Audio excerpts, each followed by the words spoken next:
All right, kids, all right. That was the bell. It's another beautiful day of summer school. Now, who's ready to talk Tolkien?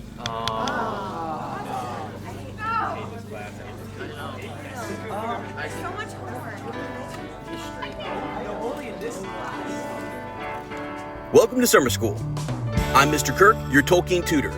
We've got just 7 sessions before the SATs, the Silmarillion Assessment Test. Let's get it. Okay, well, here we are. You have to be here. I have to be here. We're all getting. Yeah. I'm getting paid. You're paying your dues, right? Whatever it is, we have to get through it. Yeah, go ahead. Go ahead. Question. Kirk, Sorry, not to brown nose or anything, but I just wanted to say I'm really glad to be here. I'm excited for summer school. I know my parents have high hopes for my time with you, and so I just wanted to say thank you. The apple on your desk is that's from me. It's from my orchard at home. Actually, we have an apple orchard, and I picked the nicest one I could. And anyway, I just want to thank you for being willing to teach me this summer. I'm so excited to dive into Professor Tolkien and his for Refurbished Tales. I'm very excited. So wait, thank you. I appreciate that. Thank you so much. Yeah. Thanks for the apple, and you're welcome. Glad you're here. We'll see how it goes. Okay. I'm excited as well. These are definitely tales that I love and have been listening to, and I think they're good. I think you're gonna. I hope you're gonna learn a lot. We'll see. Again, this is just a tutoring session. Okay, remember, it's just summer. I'm sorry. I thought this was Tuor. Is it not Tuor? It's not Tuor. That's the name of the character we're going to be covering today. I am just a tutor. You're the tutor. Okay. I'm the tutor. I got. Okay. That's all right. Kind of a cool connection, though. I didn't. I got you. Okay. Wow. Cool. All right. Okay. Anyone else have a question? But while we're here, or is this? Oh, that's right. I forgot. This is just a one-on-one session today. No, I'm kidding. Yeah. Now keep the questions coming. Okay. Okay. So, friends, this is where we're at. We are diving into summer school, and I got to tell you, I legitimately was not sure how I was going to approach this. I honestly was like, okay, we want to cover the unfinished tales, but as you jump into that, I was dumbfounded by the number of battles and the references and the regions and all of it, that I was sort of like, I need to go almost backwards and figure out where everything is. So I actually have pre-recorded here like 3 different clips. One is the 3 great houses of the Noldor, and the explanation essentially of the elves and how they come to be, because they're referenced here in our story today. So as we talk about Tuor and his search for Gondolin, we're going to have references out the wazoo, right, to all these different characters. Then we have the 3 houses of the Edain, which, again, as I said, I'm just a tutor. I'm not a Tolkien professor, okay? I'm just a tutor. And if you would have said to me, like, okay, anytime I heard the Eldar, I was like, all right, which group is that? I mean, I know that's the elves, but like, which one is it? And I never quite knew, was it a specific group? Like the Noldor are a specific group, but like the Sindar are different, and the Sylvan elves are different from them. And what about the Teleri, and what about all these different names and stuff? So I was like, okay. So now I had to go back and understand the Eldar is just the name for all of the elves, right? And then same as the Edain. And you said to me, actually, Dunedain. And I was like, oh my God.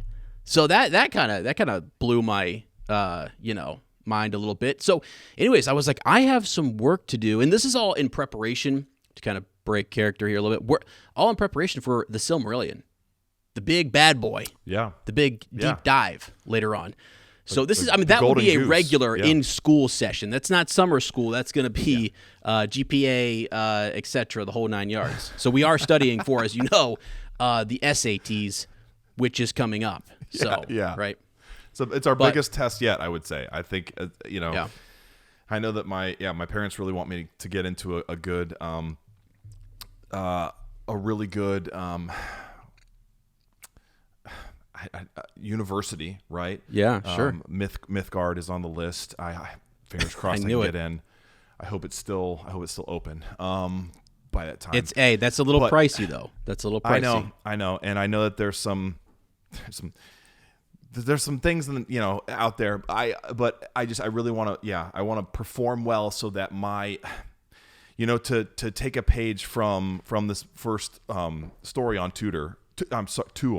Yes. I want to be able to stand before the equivalent of an elven king, which right now that's you to me. You are like an elven king to me. I want to be able to speak with a voice that shocks myself. I want to be able to live up to all these hopes and dreams I have for my future. And if the Lord of Waters voice comes out of me, then I won't be mad. You can't hate that. I won't be mad at that. No, so absolutely not. I see this as part of the journey, being an outlaw or finding myself at the sea or covering up with the cloak. It's just all part of that. So or that journey, But yeah. I got you. So you're really locked into this, and this is going to be. So I'm glad that this is the $5 version and again, it's jam packed. I mean, it's definitely going to be the most bang for your buck there. And I think it will hopefully set you up to one day graduate and enter something like Mythgard or and you know what I'm saying? I would just and maybe a university we're going to start. And I just want to say go find the prices are out of control nowadays, right? I mean, a $5 a month tutor, that's pretty good. That's pretty good for the journey we're going on. I gotta say, I expected I thought I was gonna have to get a summer job too, just to kind of help my parents pay. And thankfully, I'm excited that the price is right, and I know that it's gonna be bang for our buck. So I'm excited to for you to lead me. And speaking on that, just so you guys could let your parents know, I did offer this service to the school at a discounted rate, and I know that the taxes have been tough recently. So let your parents know that I do know that their taxes are paying for this, and so I wanted to make sure that it was affordable for the district, if that makes sense. And I think some of that wasn't some of the controversy too, that it got a little too religious at times, and they wanted to keep kind of a separation line between right. Yeah, it's sort of an optional literary sort of summer school course here, but it's not officially endorsed. Oh my God. You know what's funny is that God, I would actually love to have, I'm thinking, so ironically, Ez actually is going to go teach summer school next week. I kid you not. Layden knows what this is. It's called ESY. And it's something that you have to do over the summer. Extended school year. Yeah. So wouldn't it be hilarious if you just got so just life caught up to you so bad that at one point you were sitting there with these students you're trying to teach I don't know, reading or writing things, and you're just like, hey guys, I don't know, when they end up in Brethel, just make sure that we remember, that Dorloman's around the corner. Right. Like, Mr. Kirk, what are you talking? Oh, sorry, wrong tutor. Wrong. Yeah, sorry. I look up from their maybe I would never do this. This is a joke. Anybody who might be listening at my school, but perhaps during a tutoring session, I'm while they're working on their stuff and I'm grading or working on my other side hustle, tutoring gig. You get them mixed up. The worlds start to kind of blend together. Look, so to be fair, we wouldn't have any of these stories if a professor wouldn't have done that in the first place. Right, that's true. Why was he working on the Webster dictionary, and then he was also over here penciling down right, dude, grading tests, and he was like, "Hey, in a hole in the ground there lived a hobbit." Whoops, I don't know. It's let's okay, go. Yeah. Oh man, that's crazy. Okay, so anyway, let's just to really think through this. Let me tell you real quickly, and I want to tell our listeners and everyone what Ez was thinking about here. Okay, so this story, as we go into it, so the first two stories that we're going to cover are of Tuor and his cousin Turin. And so as you go into that, I'm like, okay, where in the first age does that happen? And I found a really interesting moment that I didn't know about, that when the High King, he will be High King at some point, but he's not High King when he does this. His name is Fingolfin. And he's been a golfin and he's a Finn golfin, and you better get we're going to figure out how to memorize these names because Ez will butcher them, and you're going to see later on they get butchered in my audio recordings too. But I tried, okay? But anyways, so Finn golfin coming from Valinor, and we'll get into all this later. I have a recording that's going to kind of like lay it out for you. But the key moment for me was when it said that when he stepped foot on Middle Earth for the first time, the sun rose. And I was like, okay, so the sun, like, that's the moment it happens. And that's then the moment in your mind when the Edain, the men in the far east, they awake. Now, if I'm wrong, I'm just a tutor. Yeah. Don't sue me, all right? I'm not a professor. This is my phrase. I told Lane, my phrase is, I'm just a tutor. So I'm learning this as of like a week. I told you beforehand, I said, give me 4 hours of research, call me a tutor. Give me 4 more and I might be a daggone professor, okay? Like, I'm only 4 hours in. Steep in.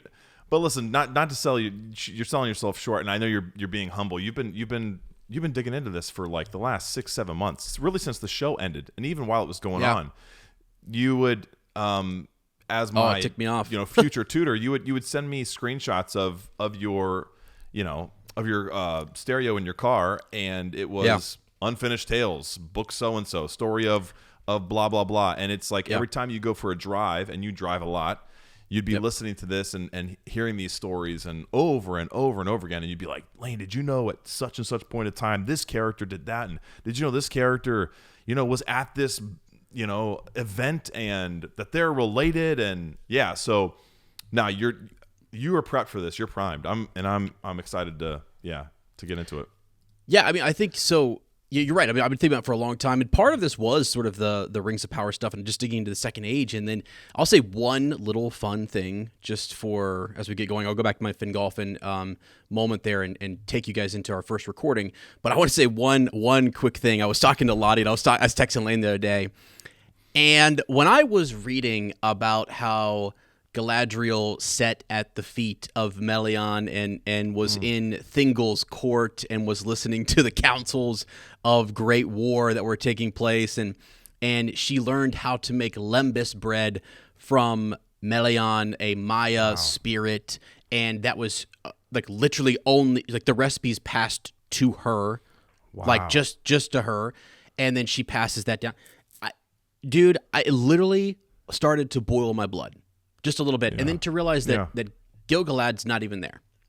Yeah. He's not even a thought quite yet, and you're like, wait a second, man. How in the world is that character portrayed as someone who is so underdeveloped and so just like taking orders, being bossed around, seemingly not someone who's being asked for guidance? Like King Gil-galad's dismissive, sending her back to Valinor. Yeah, like she's not revered at all. No, it's such a character assassination. I kind of knew that. Like there was something about me that just in terms of like over the years reading stuff on Reddit, little things here and there, not knowing it in full, but knowing enough to go, that's not what I expected. I would have expected that to be something that like in her early years in Valinor or before they crossed, something. That's the Galadriel you're thinking of, this younger version of her. But like by the time she's in Middle Earth, she's literally there. She's like growing in power and stuff like that. She's a sorceress and she's all these things. So anyway, I think during my research of this and as we go into the first stage stuff, you're going to realize how many characters. Here's another fun one for you. Thranduil. Thranduil is most likely, probably, and people might be like, Ez, calm down. You don't know this for sure. Just a tutor. But most likely, he was a member of Thingol's court. He was there. Celeborn is, right? Wow. And they're in Doria. They're in the girdle of Melian. They're in all the first stage. They're around and near all the first stage wars. And so, like, you just think about those things and you think about, like, how Rings of Power was done. And where's the other Sylvan at the time, king, right? Where is the other, there's so many things that I'm just sort of like, wow, just kind of stunned. Anyway, okay, backing up here, I'm getting a little carried away. I told Lane, I am so fired up for this, actually. We're going to go back and forth between, in-class personalities and actually just chatting it up because I'm so freaking stoked. Yeah. Okay, so our first recording is literally going to be before we ever get to the life of Tuor, son of Huor. We're going to talk about the Noldor, the three great houses. We're going to listen to that, and it's just a recording that I made. I'll kind of post it later, sometimes as a YouTube video, but because I needed to see things. So I have this graphic that I'll show here in a second. If you watch our YouTube video on this, I have a graphic where I'll show you sort of the layout. Maybe I'll do that as this pulls up here. So as we play this, you're going to hear the Noldor, the three great houses sort of explained. Yes, Mr. Smith, I see that hand coming up. What you got? Mr. Kirk, I can't thank you enough. I'm a visual learner, so I found myself even during reading Tuor's story, I had to have a map, and because again, I've studied Lord of the Rings and The Hobbit, and that map is so ingrained into my studies, that it was hard to imagine this other the world before this reshaping, and so places I'd never seen before or had trouble with the names, and so I'm glad that that you've incorporated the map. It's going to help me big time. So thank you for learners like me. Thank you very much. You are welcome. You are. I definitely were trying to. Unfortunately, this is a virtual session, so our kinesthetic sort of tactile learning. If you want to stand up and do something, I'll probably do some jumping jacks later. Movement or something. If the whatever you're feeling, feel free. But we'll definitely try to have some visuals and some auditory here as well, right? In terms of just my lecture and some of this nice, clean, polished recording that we have to play for you. And I just realized, I think what I'm gonna do for this one, I'm going to play this a little bit differently. Let me stop sharing my screen there, and let me add an image here. How do I do that? Because I would love for you to see this map. I know how. You ready for this, young man? Ready. This is where you can tell. I made a joke with somebody earlier about being a boomer, and like a 90s boomer though, like not like 2000s boomer. This whole technology thing, I'm still we're kind of like Galadriel. We remember, we were older than the sun and moon of technology, but it's still kind of tricky to learn. We're not totally used to it, So right. I get that. Definitely. That. We remember the world before the internet and before cell phones and gadgets and gizmos. Right. So it's still kind of new. Thank you. For us. You're right. You're right. Look at that, dude. That is so pretty. Dude, yeah. So this is my little map here that we'll kind of listen to. Like, we'll have this up here on the screen to look at. Yeah, Mr. Smith? No, just whenever. You don't have to. And I love, Mr. Kurt, that you've got the that I can see where Middle Earth starts over there too by Canathorns, Caranther. You got it. Yeah, that's where Middle Earth is, right? That yellow part. Yeah, that's exactly cool. it. That's exactly it. So cool. As you would go east there, right? So to our right, you would see the Shire. That is actually the Blue Mountains that you see right there, kind of running up and down along the side there of Middle Earth. Yeah. So very good eye. So this is all blue. You can see that it's largely under this blue, and I love this map. This is a really good one. It just shows that this is all underwater, and this helped me understand. What is this place, this Beleriand, West Beleriand, East Beleriand? What is this, and where was Angbad, and all of it? So here, this will help kind of explain a little bit of that. And as we listen, you'll be able to see. It's a little hard to see, right? Because it's a little bit murky, but you can see up here in the upper left-hand corner, you've got Fingon. Yeah. You've got Fingolfin. Círdan, who with his nice big beard down there, he's in the lower left-hand corner. Finrod is there, and so on. So Thingol right there in the middle. My guy, I'm telling you, this guy, Sindarin Elf, the king, the High King. Holy smokes, I love this guy. And he is right there in the center, and he's got his wife Melian, and it's awesome. So okay, and actually we don't really discuss him. So interestingly here. No one in purple will be discussed in what I'm about to talk about. So you have little rings around each of these characters. So if you're watching the YouTube version, I have all the different sort of high lords of the Noldor on the screen over the map, and I've got them broken down into their three great houses. The red house being Feanor's house, the green house being Finarfin's house, and the blue house being Fingolfin's house. And so these are the essentially three brothers of Finwë, who was the High King over in Valinor. So anyway, let's take a listen here and let me know if you can hear this. I'm going to go ahead and hit play and give me a thumbs up if you can hear it. You ready? Yes, sir. Yes, sir. Okay. The Noldor, lords of craft and tragedy. Tolkien's First Age explained. Long ago in the west of the world, beneath the light of the two trees, there lived a people surpassing wisdom, ambition, and craft. They were the Noldor, the second of the three kindreds of the elves, the Vanyar, the Noldor, and the Teleri. Among them the Noldor stood apart. Their name means the wise, and their fame arose not only from their deep knowledge and their love of lore, but from their unquenchable desire to shape, create, and master the world around them. The Noldor came to the blessed realm of Valinor at the summons of the Valar. There. Now, I could pause this here and there, so as we go through this, I just want to mention, as you're looking at the map here, far to the, what would be the west is Valinor, right? So what we're focused on here, the story you're hearing right now is actually them over in Valinor across the sea, and then they'll make their way to what we call Middle-earth, or Beleriand, right here in front of us, okay? And feel free to interrupt, raise your hand if you have anything you want to comments, okay? Of the Valar. There the Valar taught them much. Ale the smith instructed them in craft and metalwork, and under his guidance they created jewels of rare beauty, languages of precision and grace, and weapons forged in starlight. Their minds were always at work, seeking out the secrets of creation and pushing the boundaries of knowledge. Their king was Finwë, a noble and just ruler under whom the Noldor flourished. Yet even in paradise, shadows can grow. Finwë's eldest son, Fëanor, he was the greatest of the Noldor in skill and spirit. Proud and brilliant, he forged the Silmarils, three radiant jewels that captured the unmarred light of the two trees. Now these gems were more than beautiful. They were holy, almost alive with light and power. But his craft would spell the doom of his people, for Morgoth, the first Dark Lord, destroyed the trees and stole the Silmarils, killing Finwë, and Fëanor was consumed by wrath. He and his 7 sons swore a terrible oath to reclaim the jewels at any cost, even if it meant war against their own kin. The oath of Fëanor could not be undone. It was a flame that... Yes, sir. Your question there? Sorry, comment? I was just feeling the spirit. No, it's fine. I couldn't believe that.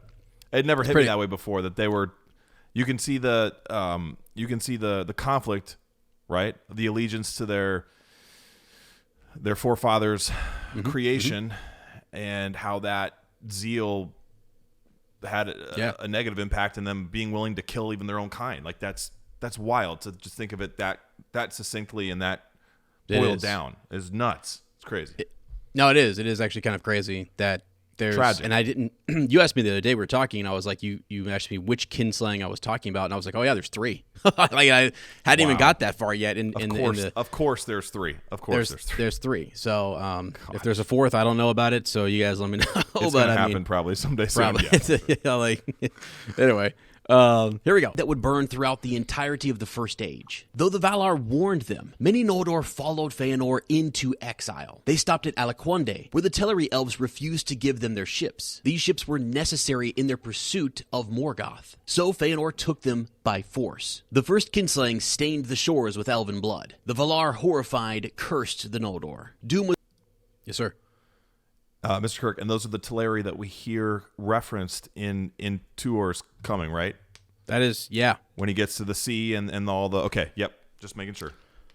Yeah. And so, yeah, actually, and what's interesting in Tuor's story, what will be coming up, is we have, I think, the 2 elves that he meets when he's looking for the gate are of Finarfin's folk, so I have them in green. And then as we get further on, it's so interesting to hear the different houses mentioned, and that's sort of why I'm bringing this up, right? Is because you have Tuor encountering folk who are messengers from Ulmo that are from Finarfin's house, and then later on he'll encounter Turgon, or he'll go to Nevrest, which is going to be the the realm of Fingolfin and Fingon and Turgon. So I mean these are all the big players, and he doesn't really we don't really have any interaction necessarily with Fëanor or Fëanor's sons, but we definitely have 2 houses already out the gate that we will encounter in the story.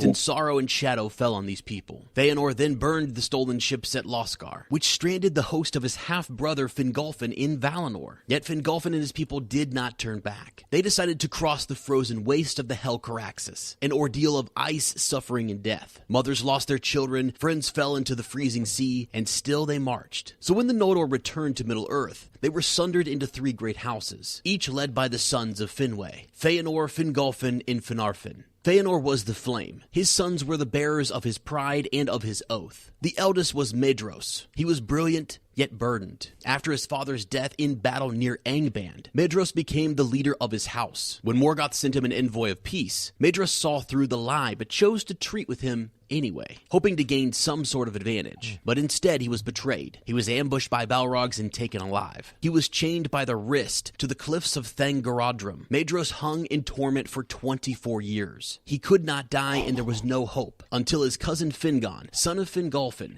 came alone to rescue him. Guided by song, Fingolfin found his cousin. When he was unable to break the chain, he prepared to shoot Medros with an arrow to end his pain. In that moment, he prayed to Manwë, and Manwë sent Thorondor, king of eagles. Fingon was lifted to Medros, and with no other choice, he cut his cousin's hand free from the shackles. This was the act that changed everything. Medros, once proud heir of Feanor, renounced his claim to kingship. He gave the crown to Fingolfin, acknowledging his uncle as High King. This was more than humility. It was an attempt to heal the sundered people of the Noldor. Though not.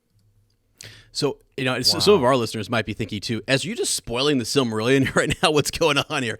But essentially, yeah, this is a short little brief setup, and it runs right up to the story of Tuor, if that makes sense. Mm-hmm. So you're going to hear the Noldor and their story kind of as we get right up to where Tuor is and what he's doing. So I felt like we needed some background information, and really, there's so much. Yeah, it'll help us. It'll help us later on this fall when we go into the Silmarillion, because I'm like, oh my god, I need to kind of know that, because we're dropped into like I think 310 of the First Age or something, and there's been all this stuff going on for years. Some of my biggest questions, Mr. Kirk, reading this first story was, or this first part, I guess, of the Unfinished Tales was, who is Turgon? Like, what's the big deal? And I had in previous studies, I had read The Children of Húrin, and I love the story, and so I know who Húrin was, but I had forgotten about Huor, and which that's not a mispronunciation. That's his name. You're fine. I'm not saying you're fine. Wrong. And I don't want to get in trouble for using inappropriate language. Sorry. Yeah, you're good. I know it's a class. Good. And also Hador, the House of Hador. I was like, I don't know. I know that they fought in battle together, and there was like some loyalty that was there, and they chose to stand against Morgoth, because it's also kind of outlined in this story that was the decision they made, and that's their importance, and that's why they have renown. But I was like, there's so much more that happened, so this is really helping big time set the stage for our story. Hey, well, good. I'm glad that it is. Yeah. I mean, to be honest, this is actually what I had to do myself, because I was sitting here going, I had the same questions, the same thoughts, which is like, who's who? Where do they belong? There's we're kind of squeezed between several battles are referenced, and there's like these 5 major battles that happen, and I'm like, well, where did men start to emerge? Because we're clearly following mortals, right? Tuor and Turin, and our first couple weeks here of this. Where does that actually start and emerge? And to get there, I had to go back. I had to go back and figure out, okay, what are the major plot points of the First Age? And so that's kind of what this is. It'll stop short of giving away everything, but at least gives us sort of a setup, if you will. So here we go.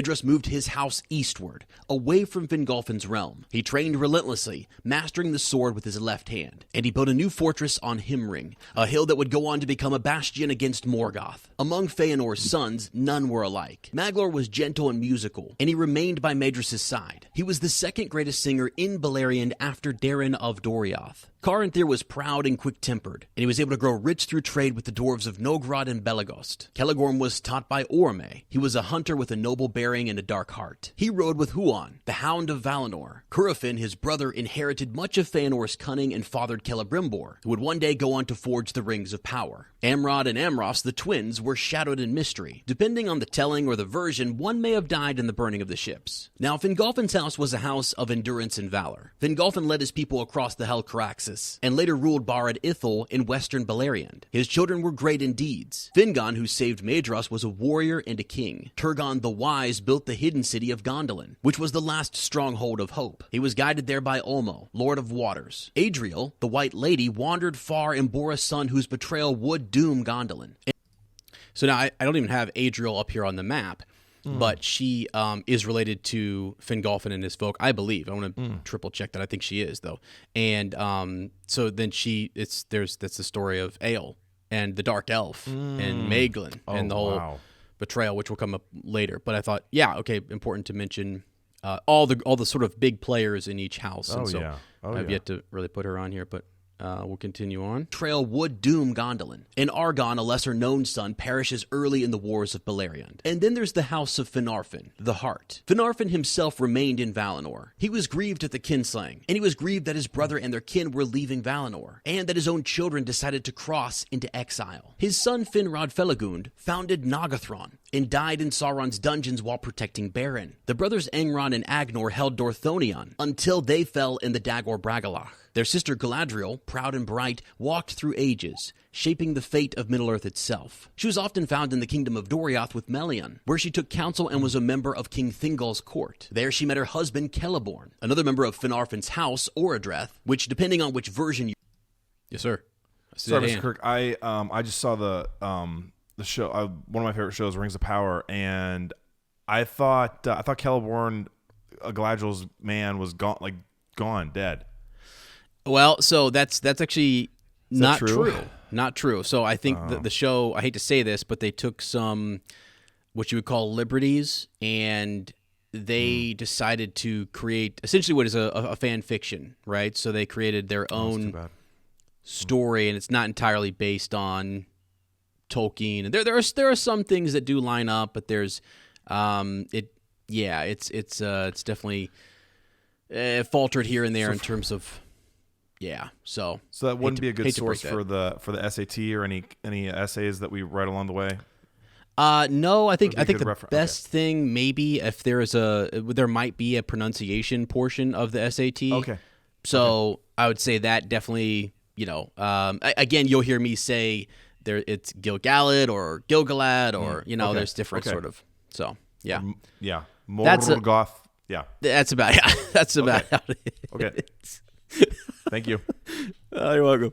This is considered Finrod's brother or his son. He ruled the kingdom of Nargothrond after Finrod's death. At the height of their power, the Noldor had built a ring of strongholds around Angband. Maedhros, Caranthir, Finrod, Angrod, Fingolfin, and Turgon all had strong kingdoms and fortresses that were defying the Dark Lord. This was the siege of Angband, and it was a frail peace before the storm, because there was still a shadow that was lingering over the Noldor. Feanor and his sons essentially betrayed Fingolfin and his people, which forced them on a long and arduous journey across the Helcaraxes. So as they entered Middle-earth and set up their fortresses, they're still divided, and Morgoth laughed at their division. He darkened the skies with smoke and poisoned the waters with shadow. Yet still the Noldor endured. King Fingolfin was a force to be reckoned with. When he first set foot in Middle-earth, the sun rose for the first time. Flowers bloomed beneath his feet. He marched to the gates of Angband, and his trumpets shook the mountains. Years later, Fingolfin would ride alone to Angband after the breaking of the siege and challenge Morgoth to single combat. He wounded the Dark Lord 7 times before falling. His courage left scars upon Morgoth that never healed. His son Fingon took up the crown of the High King and would go on to lead the doomed alliance of elves and men in the near Neath, Arnordiad. It was to be a final alliance of elves, men, and dwarves against Morgoth. Fingon the Valiant led the charge, alongside Maedhros and the sons of Feanor. But betrayal came from within. The Easterlings turned coat, and the forces of Morgoth overwhelmed the alliance. Fingon was slain by Gothmog, Lord of Balrogs. Hurin and Huor, mortal heroes, held the rear guard. They allowed Turgon to escape. Huor fell in battle, and Hurin was captured, shouting defiance until the very end. The elves suffered a shattering... Wow.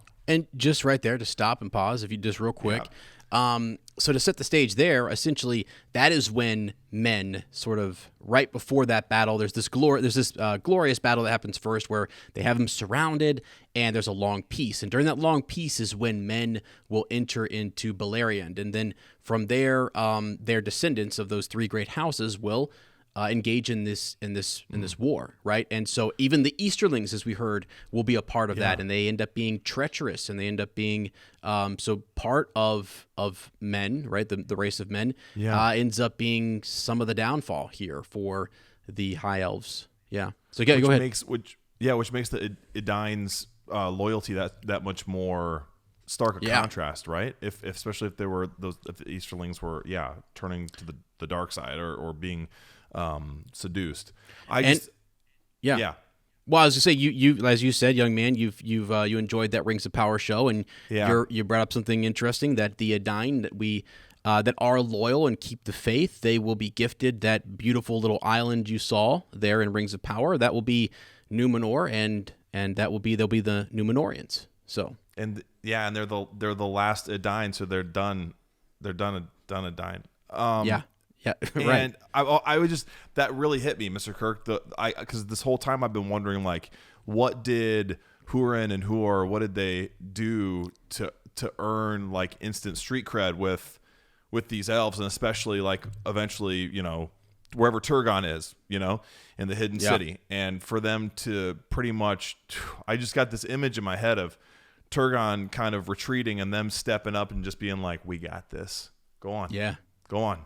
I mean, like find a refuge and we'll hold them off as long as we can. And that fact, like that sacrifice, I think, is something we see in other stories that I've read of Tolkien, where that's the brave, and how elves honor that, or the Eldar, they honor that even more because they know like the mortality of men, right? I think even in the story, I think they talk about like, because they have less years, their sacrifice is worth more, right? Than even an elf. For men to fight in battle, it's more of a, like, we have less time anyway, and we're still out here willing to die, versus elves who have, can be not eternal, but they can have just unnaturally ages and thousands of years of natural life bound to the earth,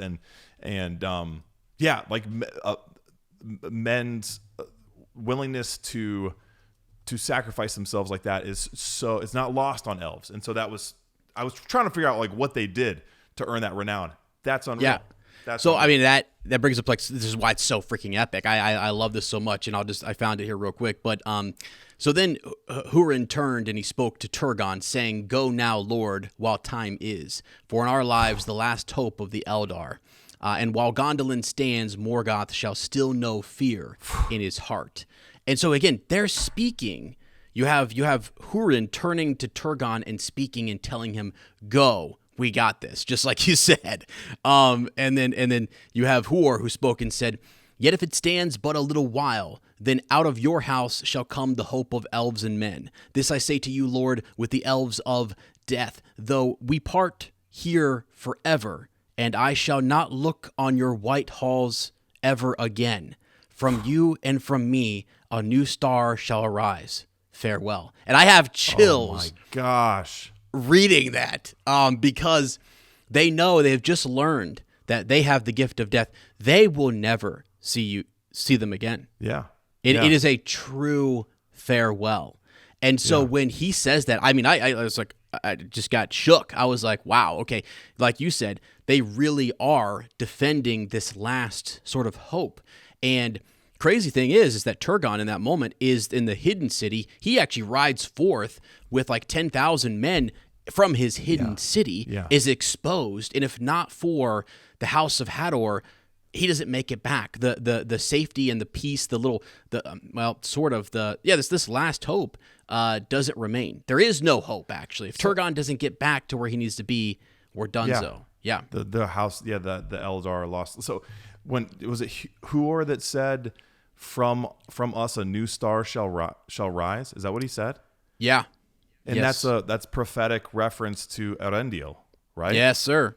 Very good. That's unreal. Very good. That's unreal. So did he have some kind of divine knowledge, or was that just a hopeful thought, or is it coincidence, decision, destiny? What is that? Right, and that's a big topic we're going to be talking about. We're going to table that because I want to go over that. I want to go, is that fate? Is that free will? Is that just something that was evoked in him to say that? Did he have some sort like of the words foresight? coming from? Yeah, or like how Tuor has it happen here, like just like maybe like father like son, he has words that are spoken that are not his own, right? Exactly. Inspired, yeah, huh? Yeah. Okay, So, cool. Okay, almost finished here. We'll finish this up. Wow, almost. What'd you say? Oh, I liked your pun, Mr. Kirk. Almost. Almost. Oh, yeah. That was great. Sometimes it I just like comes that. unintentionally and unnatural, and sometimes the springs just pour forth and you follow them wherever they well, lead, and this is my third session. I've love taught it. this class 3 times, so that is a joke I made. Oh, Back, yeah. thought- I'm kidding. That was me trying to cover. I'm totally kidding, young man. Okay. I was trying to cover the fact that I didn't know I made a joke. Okay, moving on. Here we go. Okay.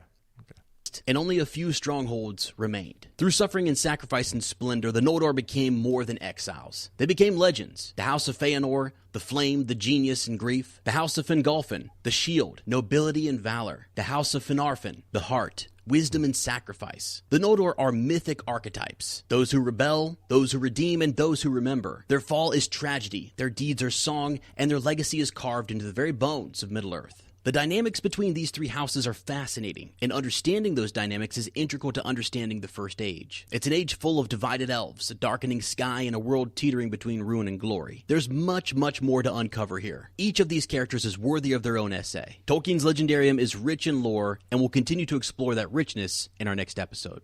There we go. All right.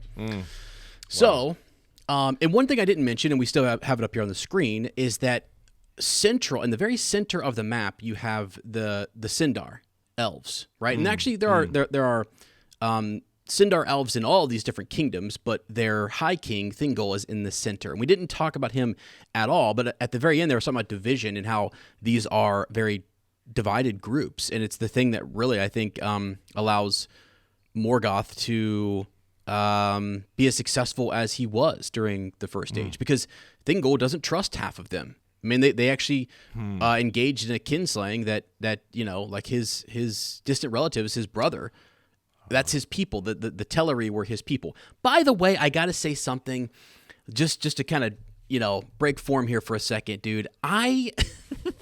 This guy, okay, when Feanor shows up, he just rushes the gate and he's dead. He's done. But when Maedhros, and I don't even know if I'm saying his name right or not, when Fingolfin and these other guys show up, the Noldor, when the gang of Noldor elves show up, they're sort of like, yeah, look, we're kind of a big deal because we've seen the light. We've seen the trees, the light of Valinor.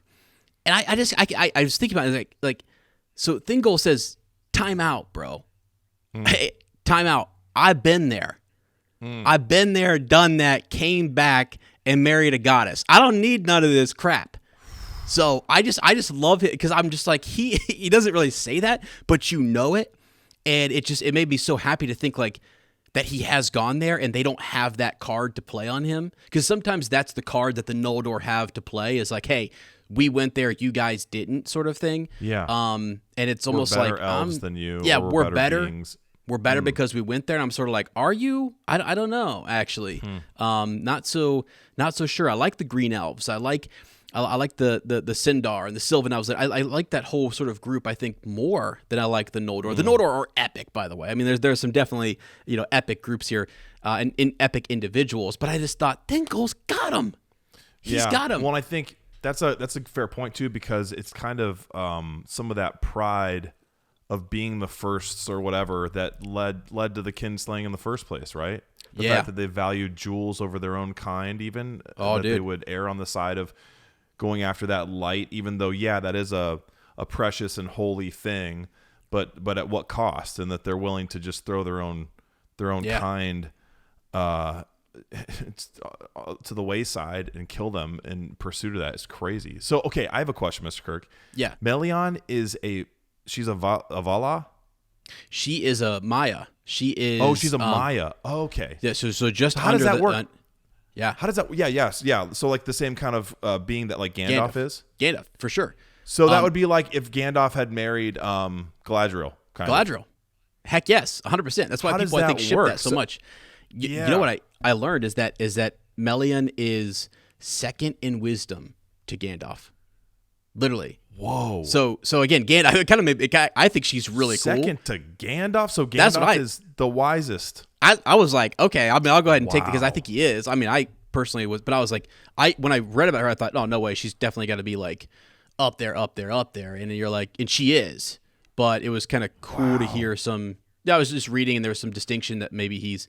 Anyway, it's just really cool. And I haven't got super into all of the Maiar and who they were servants to, and which of the Valar were they tons, kind right? of under. Yeah, there's kind of these like, that's a whole other convo. Is that as rare? So like, I know we think about when we think of like rare love connections, we think of Beren and Luthien, and we think of Aragorn and Arwen, right? Just because it doesn't happen very often, a mortal man and an elven woman,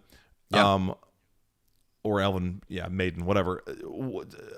How often do like elves and Maya end up together? Is that common? Does that almost never happen? I think that's the only time, as far as I know, that's the only time it's ever happened. And it's so crazy. I love his story. I was kind of telling Lottie earlier beforehand. I was talking about these characters, and I said, I don't think I'm like Thingol at all. Like not at all. I definitely am not like. But I think she is a Melian, right? And I think a lot of us should think of our wives as like goddesses here on Earth, right? Yep. And it was just so cool because he comes back from seeing. Get this, okay? Let's just lay this out here, okay? He comes back from Valinor and all this hoopla, and it's all the lights and all the shiny stuff and blah blah. He goes up into a forest and he runs into this girl, and he's like, "Look." And I don't know how many years he's there, but like the Teleri who wanted to go over were like, well, wait, our High King, he's not here. We've lost him, so we're gonna wait for him. And so they wait like however many years, and then he comes out of like the forest. He was entranced. He was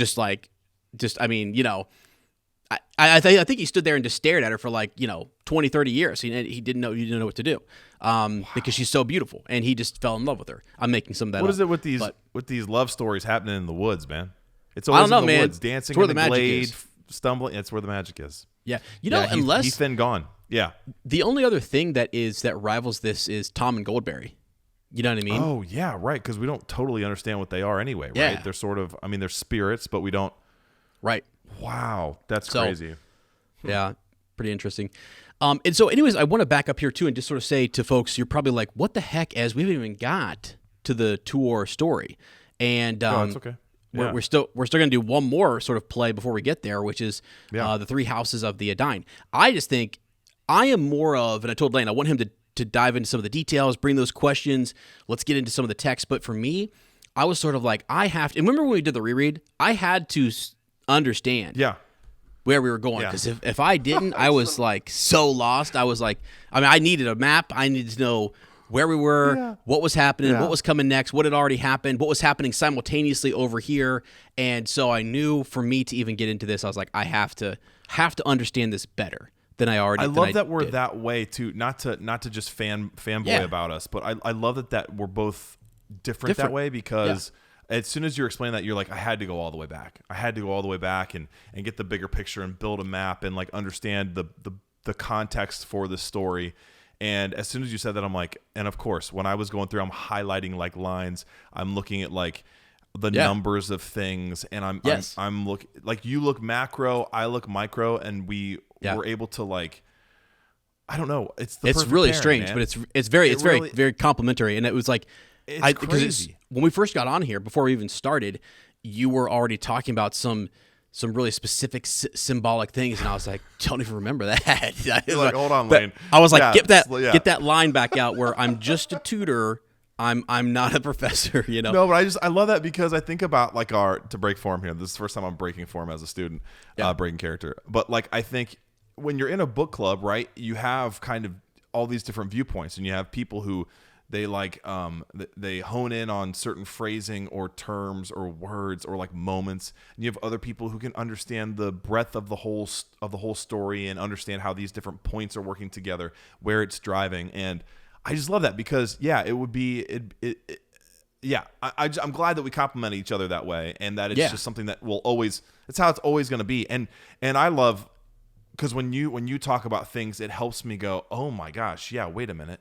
All these things are happening, and it gives it gives me a like a foundation to stand on when I'm thinking about a story. It's very helpful for me. So, well, dude, and again, likewise, because when I'm talking about those things and you go in and reaffirm something, it actually solidifies my sort of overall view of what's happening, because I'm like, oh yeah, that's good. That is actually a direct connection to Turgon or to this person or that person, and it starts to kind of validate, if you will, sort of the whole picture. So definitely.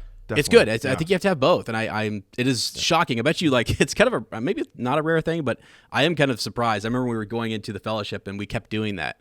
We kept like all the time. We were always talking. It was a joke. I was always like, thank God Ez pulled us out of that chapter.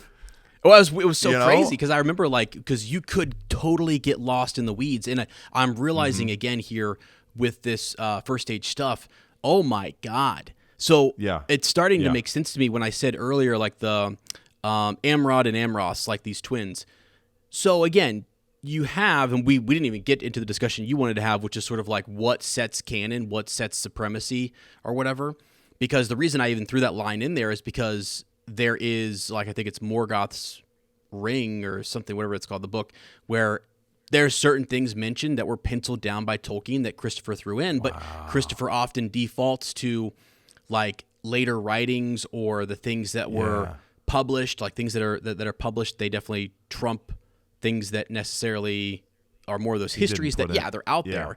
They give to us, but they weren't really in like a literary kind of work. I don't know how to explain it, but I think actually the beginning of this book does explain it. And I didn't even get a chance to really talk about that. We can go over that maybe later. But because I was fascinated by that, because he does talk about that. He's like, sometimes I feel like he's sort of unsure. He's like, there are versions of this story, and the one that in some cases when he was publishing, right, when it was posthumous, and Christopher was the one helping get his works published, he kind of had to like just pick the one that was the most that he had the most developed, right, and just kind of trust that, like, oh, that's the one Dad probably had kind of settled on, but there were so many versions, and like in that foreword, he was talking about how this story, the story of Tuor and the coming to Gondolin, like he initially started writing.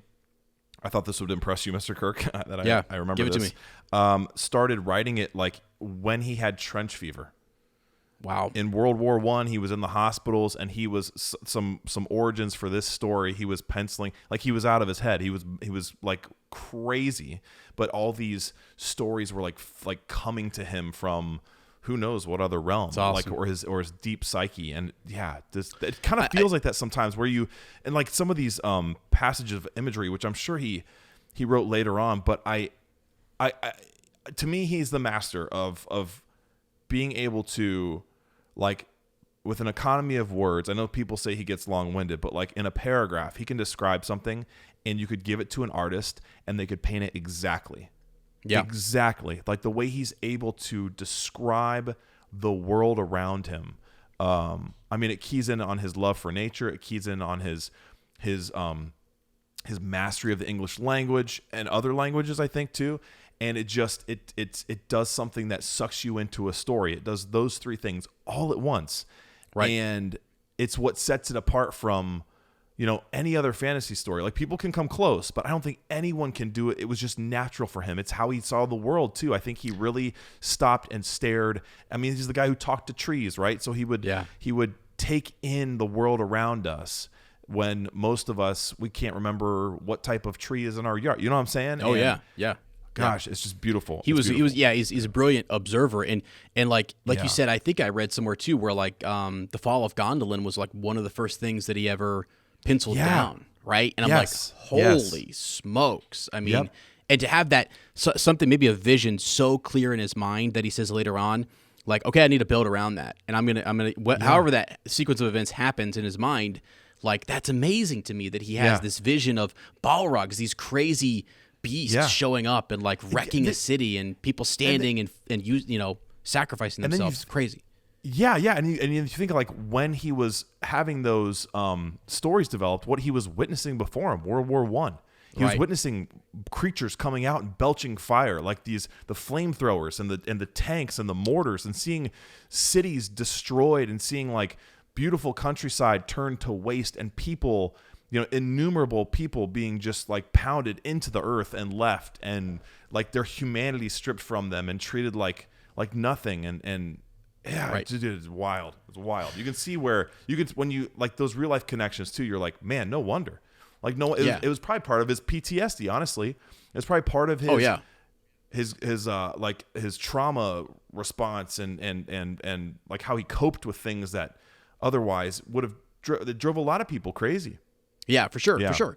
One thing I want to say too, just as we have people who are listening, and you've come out of our Rings of Power discussions and different things where we've mentioned before, and I don't want to go super in detail to this and get kind of carried away with this, but there was a famous professor who said that there is no necessarily there's no canon in Tolkien, and it ruffled my feathers, because it was basically these different versions we're talking about, and these little alterations, or maybe it was this, maybe it was that, very subtle things, some of these things. And there's a couple that are maybe like pretty big, but most of them are kind of just, a sidestep here, a little bit here, and then we're working towards that story, ironing it out, editing, coming to this conclusion. Refinement.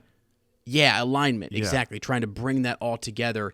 And so I think to say that there is no such thing as, air quote, canon in Tolkien to justify a fan fiction being legitimate or something that we should just swallow and sort of say, hooray, awesome. I don't think that was... I do not think that was right. I don't think that was a very good thing. It's one thing to acknowledge that, that there are... where we should be thankful that we've gone through all these different versions, and there's so much good lore here, and there's so many different points that sort of point to something that, how about this?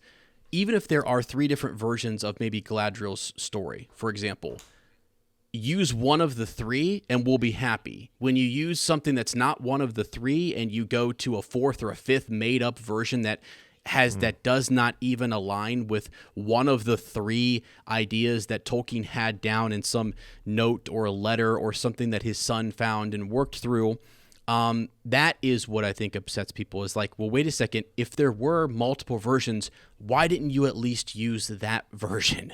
One of the versions, if you will. So yes, we're smart enough to understand that he was working through this, and his passing, he wasn't able to finish all these different things, and his son did a wonderful job of combing through all of that and coming to these different conclusions. And so to ignore those conclusions, by the way, so his son Christopher worked tirelessly to come to those conclusions for us, and to say they're not really canon, I think is wrong and a little bit disrespectful. So I don't want to go any further into that, but I just wanted to acknowledge it since we brought it up, because people might be like, well, what do you guys think about that? That's what I think. I have, Mr. Kirk, I have a confession, Mr. Kirk. Go ahead. I got You're my enrolled. Mythgard acceptance. I knew it. I got my Mythgard acceptance letter in the mail, and I ripped it up before I came to this session.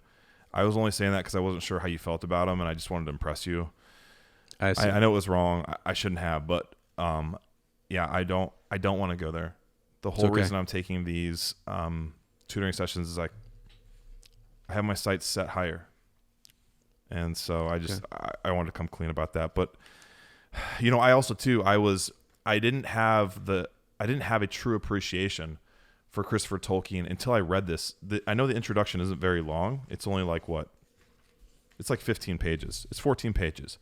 But in that, even just his small explanations of how he set the book up and how he put footnotes at the end, just notes at the end instead of being footnotes. He put end notes at the end of each one of these tales, so that the narrative wouldn't be broken up.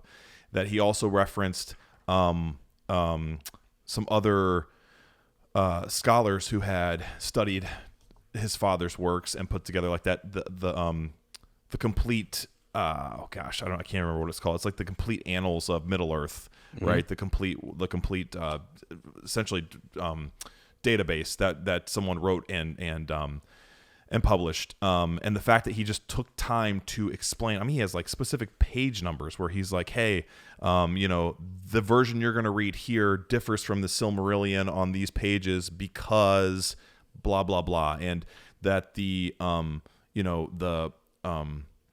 Lost Tales are different from the Unfinished Tales, which are different from the Silmarillion, and here's why, and it's because of this. Like, yeah, I don't think he gets enough credit. And I almost think what he did may have been, I'm not going to say it may have been more difficult than what his dad was able to accomplish, but with the added weight, it almost kind of is like a Bilbo and Frodo thing.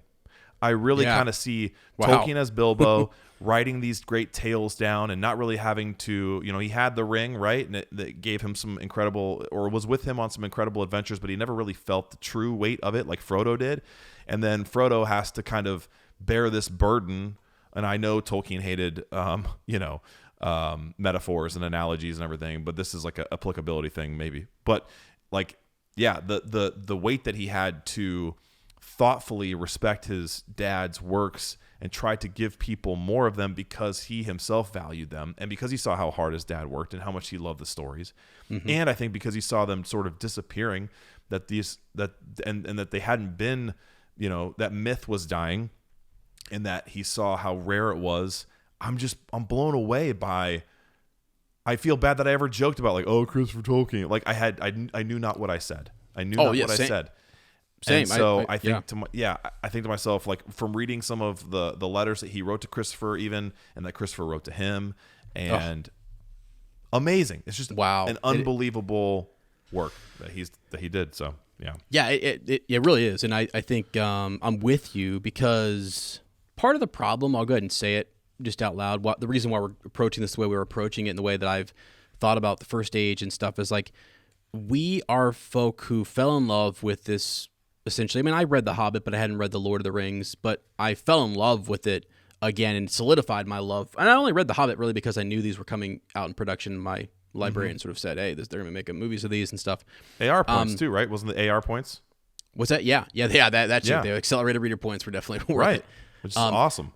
Right. So, but I think we fell in love with this through film, through Peter Jackson's lens. And it made it like this thing that was accessible for so many people, and it look how popular and how wonderful it is. And so as then you start to drift into like, oh, who are the content creators around this? Where can I learn more about this? Where can people break this down? Those people back in the day were not very friendly. They were gatekeepers. They were sometimes they still are. They still are, and they kind of speak in a way that makes you feel dumb, or they're almost like, haven't you read blah, blah, blah? And it's like, no, I work. I have a job. I've been to Valinor. You haven't even been to Valinor. Right. It's kind of stuff. It's so crazy. And so I know firsthand. I've experienced that on forums, and I just in looking things up, and I could see it in comments. You see it all over the different places. You see it in the behavior of some of the content creators. Now, I think it's grown. I think definitely more and more people are like us and have kind of come out, and they're very much they're very open and listening and supportive and wanting people to kind of dig into this deeper. But so I just wanted to say that's sort of where I'm coming from. When we first started, I was sort of like, had nothing to do with J.R.R. Tolkien or Christopher Tolkien, really. It had everything to do with the community and some of the even the estate and some of the other, just the bigger things around the First Age stuff. And it was off limits to film and TV. And there was okay, all right, we can't ever get a production of that. And then it just seems so high end. And like, even in talking to English teachers that I work with, they're like, it is thick. It's a thick reading, and there's a lot to kind of get into. But then again, now that I've got into it, I kind of hate even saying that.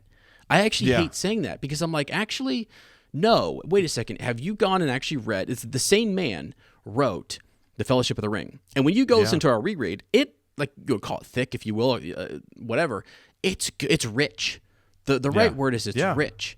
And it's like full of these really awesome stories, and it's something that's the rereadability of it is amazing. And I'm finding that more and more with this stuff. But it seemed like that since these older stories or these things where there were variants and variations, like it felt like you had to be a professor to discern it. And I think that is not something that I like. Right? Yeah. I don't. Yeah, I love that we and others, we seek it together, right? It's not like Yeah. we haven't studied this for years. It's like we're discovering it, and there's something to be said too. I think about the first time I read the books. I think about the first time I saw the movies. There's an energy and an excitement and a focus that sharpens when you're into something for the first time and it feels good and you're doing it with a purpose and you're accessing the story is becoming accessible, right? Right. And right. I think that's one of the fun things about, when we did the reread, it was the first time we'd read it in a long time. So it kind of felt like a first time in a long time. That's for sure.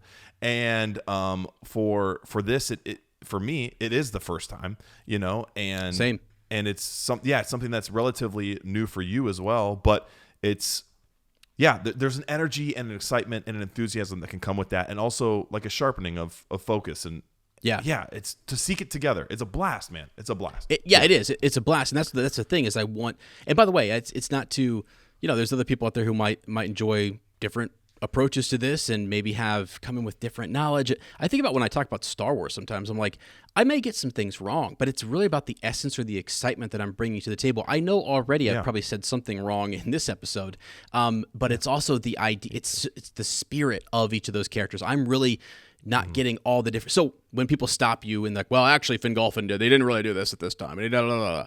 Listen, that is not what this. You need to go listen to a professor then. All right. Yeah. Because that is not what we're here to do.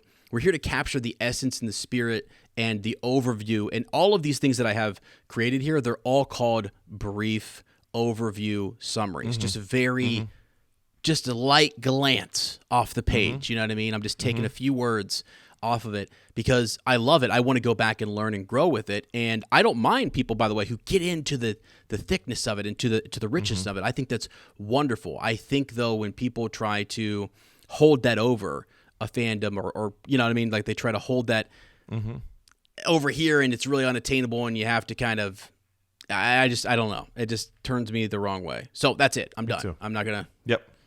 Not going to carry on about it, but it's our approach. That's why I'm a Tolkien tutor. Okay, just to break it all down for you. That's right.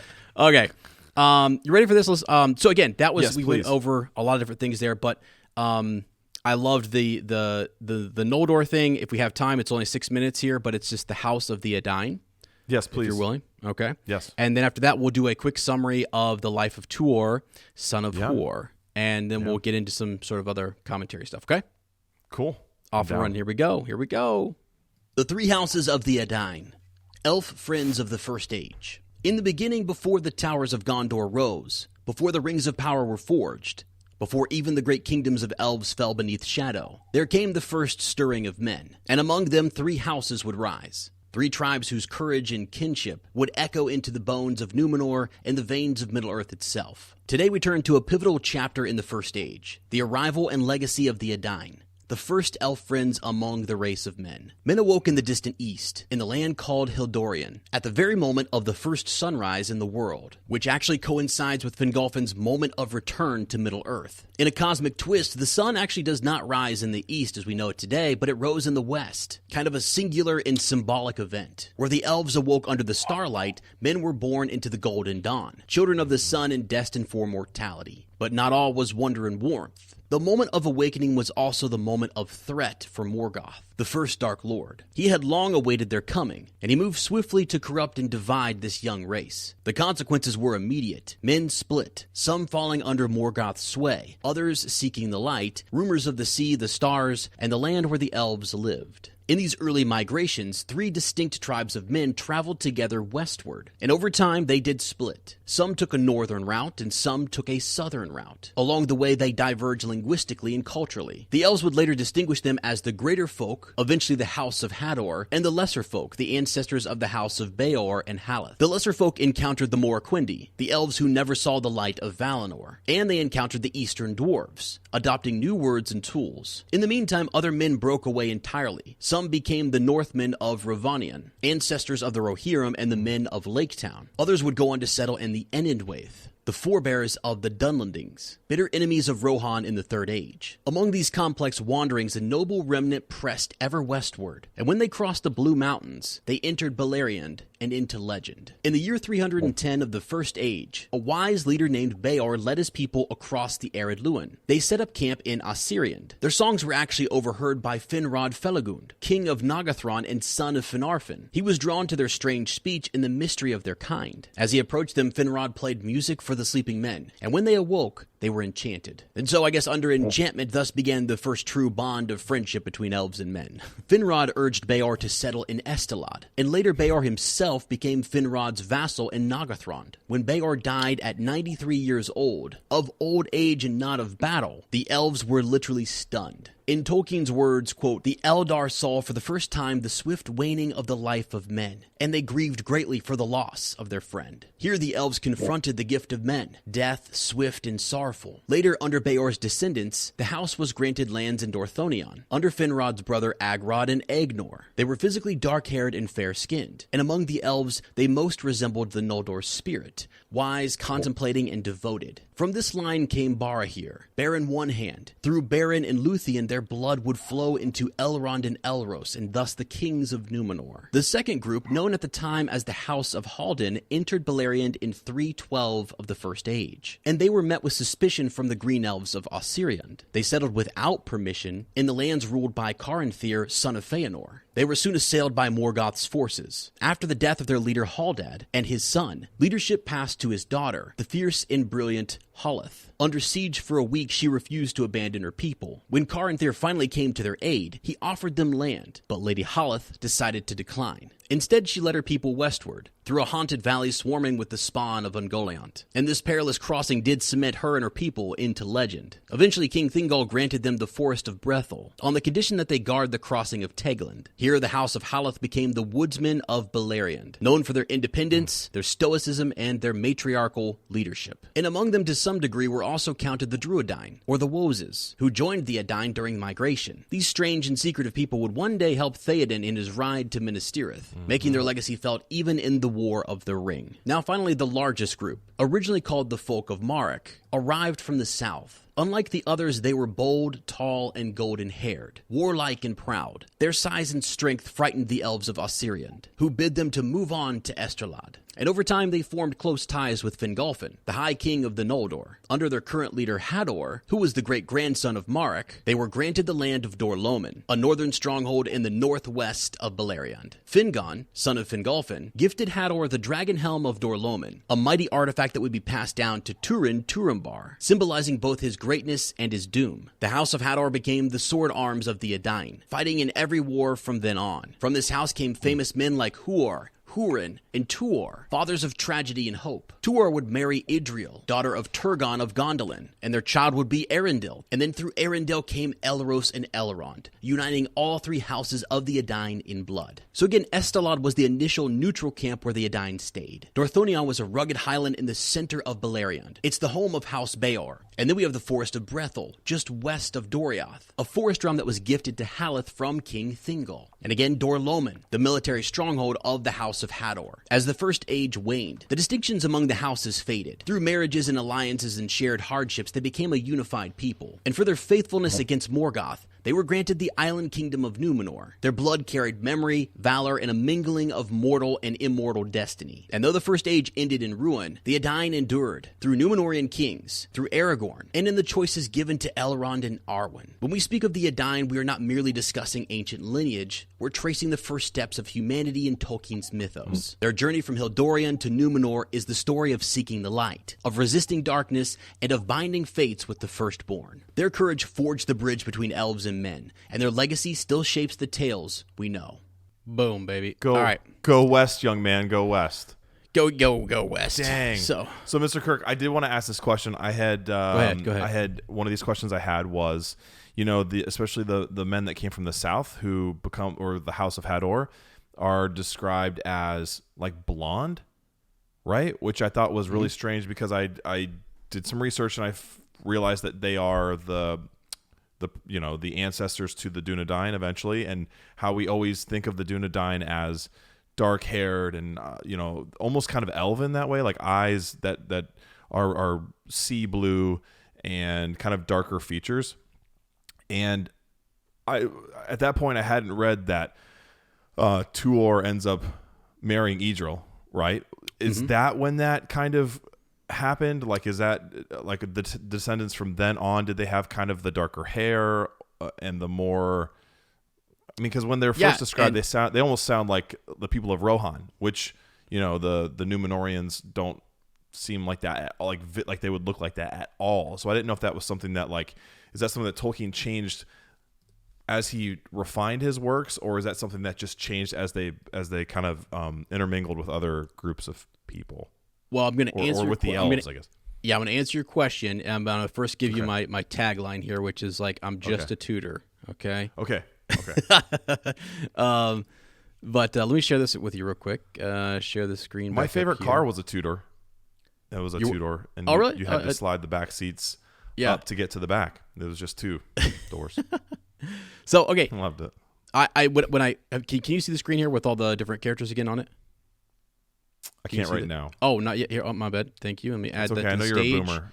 There it is. There it is. Yes. So interesting. So we're talking about Turgon, and when I created these character faces, I basically used already some fan art for reference, and I also then went and looked at who's blonde, who's not, etc. All the different things. So you really have Turgon, Fingolf, and they all have that dark hair, right? As for Idril, I didn't actually look that up though to see. But something that's interesting is even later on, you have the introduction of Elwing. So and you have sort of this idea of this. That's why in the summer I thought it was kind of cool that all the houses sort of seem to kind of come together through you've got Beren and Luthien, their story, and so true. Like Dior, their son, sort of takes over, and then Elwing and marries, and so it all comes down to Arundel, and so that's I think how, because I think you're right, like House Hador. Let me just triple check here, but and the other weird thing too, right? I think anyway, from reading Children of Húrin, is Turin was dark featured, he had dark hair, he was very true, how you but their line ended, right? So I thought it was interesting how because I have one of my takeaways is how different they are, right? That Turin and Tuor are very, for being cousins, right, and having fathers that were so similar, they're very, very different, and even in the way that they look, Tuor being kind of fairer and golden haired, and how Turin is more how I would imagine an elven featured like the Numenorians, how they're not quite men. I mean, they're men, but they're something else too. They're elevated men. Yeah. Yeah. No, yeah, for sure. And I was looking through it. Yeah, I mean, man, there's no easy answer for it. There probably is. I don't know. But you're right. So that is a very interesting idea, because even that's probably one of those things that doesn't even matter. But my brain just goes there, because I think it's so funny that because he describes characters so often on their hair color is a huge one, their eye color is another one, and sometimes even their skin color. Yeah, it's a great question, because actually I think Tolkien literally thought through all of that. So that is the key. There's even the debate around when I was doing my Second Age research, King Gilgalad, his heritage and his family. Who was he from? Should he have had dark hair or golden hair? There's these light hair debate. So he thought that intentional about those very things. So you're right. And I think it has to do with some of the other houses of men, and Beren and his influence being a part of King Thingol's court, and he and Luthien and what they will sort of add there. Yeah, I'm pretty sure. But you're right, because I mean, again, interesting that their brother, that Tuor and Húrin are brothers, and I think they're no. You know what it is? Yeah, you're right. So Morwen, Húrin's mother, she is she from, I forget which house, Beor or Haleth? I think the house of Beor, I think, and she has dark hair. All that those dark hair features, that's where right? Turin's dark hair comes from. Okay. Yeah, but Morwen is Húrin's wife, right?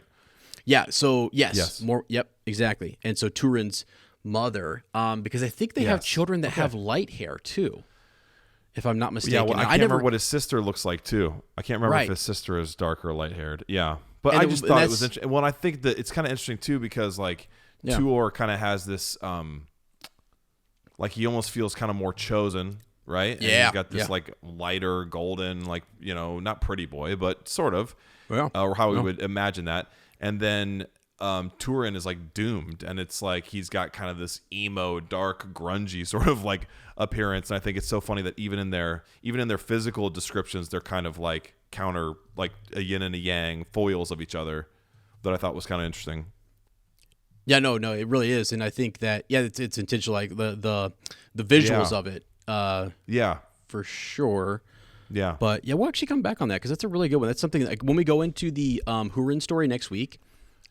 Or Turin, we'll look into that. I'll actually take that as something that we'll go into next week because I think that's a cool thing to look into and like how those houses. Because remember, I told you before we started, I was like, how in the world is Tuor and like how is Baron fit in all of this? And that's why I did this sort of the Edain and who are the different houses. And they're all there's some intermarriages, right? And that's why I said in the summary, like through these different marriages and alliances and different things, they sort of become one people, if you will. And especially when you're talking about some of the higher lords and like, well, who else are you going to kind of marry? It's not like there's like tons of different kingdoms of men, and so, but yeah, that's an interesting. I love it. It's good stuff. We'll table it for another week, another discussion. Yes, sir. Yes, sir. So, why did I put? Oh yeah, I wanted to put this up here. So that was just so you could see Turgon and his hair color. Let me remove this real quick and show you again another screen. So, and I'll describe the screen to our podcast listeners and everyone so they can see this.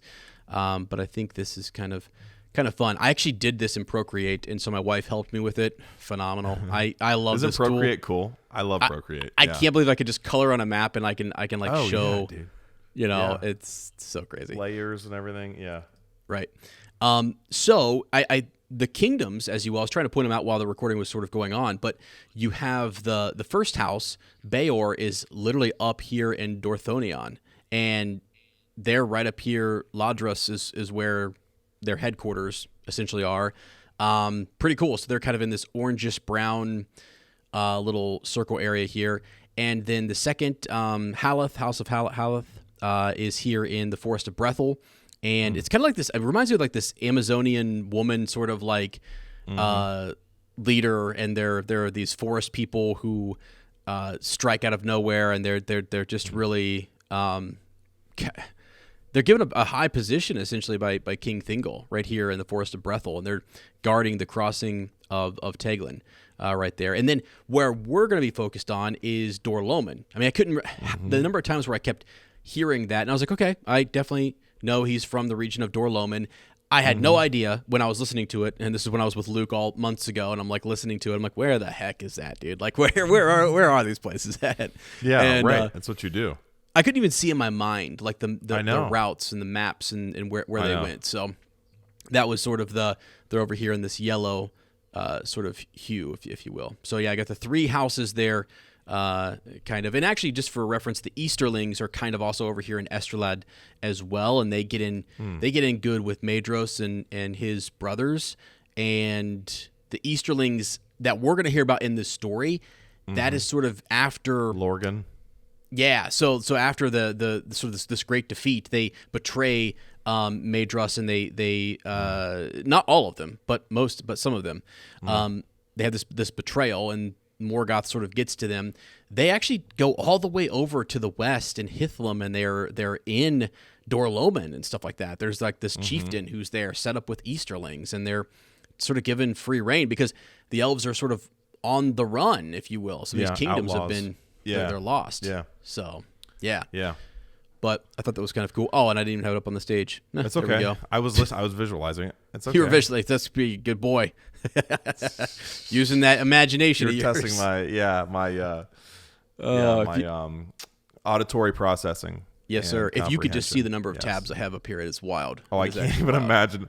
I love it. The computer crashes on hoping the computer doesn't shut down. I'm like, please don't shut down. So far so good. Okay, I have one more final thing I want to play, and again, it's another Yeah. 6 minutes or whatever, and it's just, again, the life of Tuor, son of Huor. Yeah, let's do it. It's just our story, actual right? actual story, our actual summary, Yeah. and then I'll take some of Yeah. your questions. And, Okay. I'll bring up one final point myself here, but yeah, I kind of want to just play this as our big sort of launching point into his story. Yeah. All right, here we go. Thank you, sir. The story of Tuor, son of Huor, is one of the most remarkable and heroic tales of the First Age. It's a narrative woven with sorrow and prophecy, with divine purpose and mortal courage. His journey, stretching from the wild hills of the Hithlum to the secret gates of Gondolin, is a testament to the power of perseverance, hope, and the strange intertwining of fate and free will. Born in the shadow of despair, Tuor's life would become the hinge upon which the hope of elves and men would turn. Part 1, Origins and Early Life. In the aftermath of the Near Neath Arnordiad, the dreadful battle of unnumbered tears, Rhiann, the wife of Huor, was left alone. Her husband had perished heroically beside his brother Hurin, holding the rear guard that allowed Turgon of Gondolin to escape. Distraught and without news, Rhiann wandered into the wild hills of Hithlum. Eventually she was found and taken by the Grey Elves of Mithrim, and there she gave birth to the child that she had conceived before Huor's death, and she named him Tuor. His father Huor had foreseen that his son would have a great destiny, entwined with the fate of Gondolin. Soon after Tuor's birth, his mother departed to seek her lost husband. She came to the Hill of the Slain, and there she lay down and died in grief. The infant Tuor was taken in and fostered by Anael, a Sindarin elf and chieftain of the Grey Elves dwelling in the caves of Androth. Under Anael's care, Tuor grew into a tall and noble figure, brave of heart and sharp of mind. He was raised with the wisdom of the Eldar, learning their language, their songs, and their lore. Even as a child, he showed signs of unusual insight and restless spirit. But Hithlum had changed. Morgoth had installed Easterlings in the land, cruel men who enslaved the house of Hador and hunted elves. Anael and his people withdrew into hiding, seeking refuge in caves and woods. Tuor grew strong and skilled in arms, hardened by struggle but not embittered. Part 2, Slavery and Outlaw Life. When Tuor reached his 16th year, Anael resolved to flee southward with his people, hoping to escape Morgoth's tightening grip. But their flight was spoiled. Orcs and Easterlings attacked them in the shadowed hills. Tuor fought bravely, but he was captured and taken as a thrall by Lorgon, an Easterling chief. And for 3 long years, Tuor endured hard bondage, enduring abuse and hardship with grim endurance. Yet his spirit remained unbroken, and at last he escaped by slaying his guards with a stolen axe. Fleeing into the hills, he made his way back to the caves of Androth, but found them abandoned. For 4 years, Tuor lived as an outlaw. He survived by cunning and strength, striking back at his enemies when he could. But vengeance was not his purpose. He sought instead the mysterious gate of the Noldor, spoken of in legends, a secret way that might lead him to a greater destiny. Part 3, The Sign of Ulmo. Tuor's fate began to turn when he came upon a spring bubbling in a stony glade. There he felt a strange compulsion to sing, and as he did, the waters overflowed and flowed westward. Believing this to be a sign, he followed the new stream through valleys and foothills until he reached the arid Loman, the Mountains of Shadow. There he met Gelmir and Arminas, messengers of Círdan sent by Ulmo. They showed him a hidden tunnel under the mountains, the long-lost gate of the Noldor, and bidding him farewell, they left Tuor to make the journey alone. He was undaunted. Tuor entered the darkness and he passed under the mountains and he emerged into a golden ravine, the Cirith Nianayak, the Rainbow Cleft. And through this region he journeyed for days, drawn westward by an ever-deepening longing. At last he beheld the sea, Belegar, the great water. He stood there in awe, the first man to look upon its vast expanse. He lingered in Nevrost, the abandoned coastal land once ruled by Turgon before founding Gondolin. There Tuor wandered alone, exploring the ruins of Vinyamar, an ancient seat of the Hidden King. He felt the presence of the Valar strongly, and signs and whispers guided his steps. Part 4, The Call to Vinyamar. One day 7 great swans flew south before him, a sign long prophesied. Tuor followed them and came again to the halls of Vinyamar. There he found arms and armor of the Noldor, left by Turgon at Ulmo's command. A helm, mail, and a shield bearing a white swan's wing. Tuor armed himself, fulfilling the prophecy. Then came a mighty storm, and from the sea arose Ulmo himself, clad in green and silver, his voice like the deeps of the world. The Vala declared his purpose, quote, "Arise, Tuor, son of Huor, fear not my wrath, though long I have called to thee unheard. It is not for thy valor only that I send thee, but to bring into the world a hope beyond thy sight, and a light that shall pierce the darkness." Ulmo commanded Tuor to find Turgon and deliver a warning. Gondolin must open its gates or be destroyed. He gave Tuor a magical gray cloak woven with enchantment, and promised a guide who could aid him. Part 5, Meeting Varanwe. Not long after, a mariner washed ashore, Varanwe, the last of those who had sailed west seeking Valinor. He was saved from death by Ulmo. Varanwe was sent to guide Tuor. Though weary and hesitant, Varanwe recognized the hand of Ulmo and submitted to the mission. Part 6, The Fell Winter and the Road to Gondolin. Their journey was harsh and full of danger. The fell winter had begun, snow covered the land and ice choked the rivers. Crossing Sirion and the plains of Tumladen, they faced hunger, orcs, and spies of Morgoth. And at a place called Ivrin, they briefly encountered Turin, Tuor's cousin, though neither recognized the other. Their paths crossed like ships in mist, a subtle stroke of tragedy. Tuor, protected by Ulmo's cloak, evaded danger and found the hidden dry river, the path into the encircling mountains that guarded Gondolin. Part 7, The Seven Gates of Gondolin. Entering the dry river, Tuor and Varanwe were halted by the captain of the outer guard. This guard led them to the seven gates, and they passed one by one into the city of Gondolin. The gate of wood, the gate of stone, the gate of bronze, the gate of iron, the gate of silver, the gate of gold, and the gate of steel. Each gate was more wondrous than the last, and a testament to Gondolin's splendor and secrecy. Part 8, Arrival at Gondolin. At the final gate, they met Ecthelion of the Fountain. Tuor revealed himself in the armor of Vinyamar, bearing the message and authority of Ulmo. The guards were awed, and they allowed him to enter. From the heights, Tuor beheld Gondolin, a city of marble and light, hidden from the world. There at last he came before Turgon, king of the Noldor. He delivered Ulmo's warning, though Turgon would not heed it. Tuor remained in the city, and in time he would meet Idriel, daughter of Turgon, and become father to Arundel, the mariner. His coming had indeed been the last hope, a light piercing the darkness as Ulmo had foretold. And thus ends the great journey of Tuor, son of Huor, a mortal man chosen by the Valar to bear a light into shadow and to change the fate of Arda. So, and I just want to mention, so there's our quick little summary as we get into this, and not that I want you using this yourself, young man, but when you're creating a summary, you can, because I was thinking about that one, I remember going and finding, like, what is the actual outline for this story? And I said, give me the outline, and once I had the outline, I started to type in some stuff, and I was like, well, maybe I could, use a little assistive technology, if you will. I call it assistive technology to try and enhance the summary. The one thing I will tell you, young man, you must be careful. It will not quote stuff for you. So all of the quotes, and I have a 30-minute piece that I did not get ready for today that we'll do maybe next time. We'll still discuss it. But you have to be careful when you're using that sort of stuff because it will throw out gibberish, my friend, and it will throw out some very incorrect stuff. Can I use that? Can I use assistive technology for any kind of papers or essays? I would say cite sources. If you do, this is one of those things that we're dealing with nowadays. Is we need to try to use it appropriately. If there is such a thing, which would be, I would not just prompt it to write something for you and then copy and paste that. I would refine it, revise it, and I would read it and I would check it to make sure it didn't throw out some gibberish. And I'm speaking from experience. So. Yeah. Anyway, so those are actually kind of fun. I mean, you can go look. I loved in my research, like going through and finding, as Lane actually sent, I think you posted a story, and I saw that you had this map, right? You had this. So, dude, it's so crazy because I forgot we used that map. Remember for Fellowship, and I had forgotten it existed, and I had no idea that you can do the different ages. So that's perfect. Yeah, because I needed that. Okay, again, when Mr. Kirk, in the past, when I read Children of Hurin, it was the Alan Lee illustrated version that has the map that folds out. Nice. And it wasn't until I finally read it that I realized that it's designed so that the map can be unfolded while the book is open, and you can see the full map. It's incredible. So, it folds out twice, and the first time it folds out, it's blank. It opens up again, and it's literally like an extended page to your left.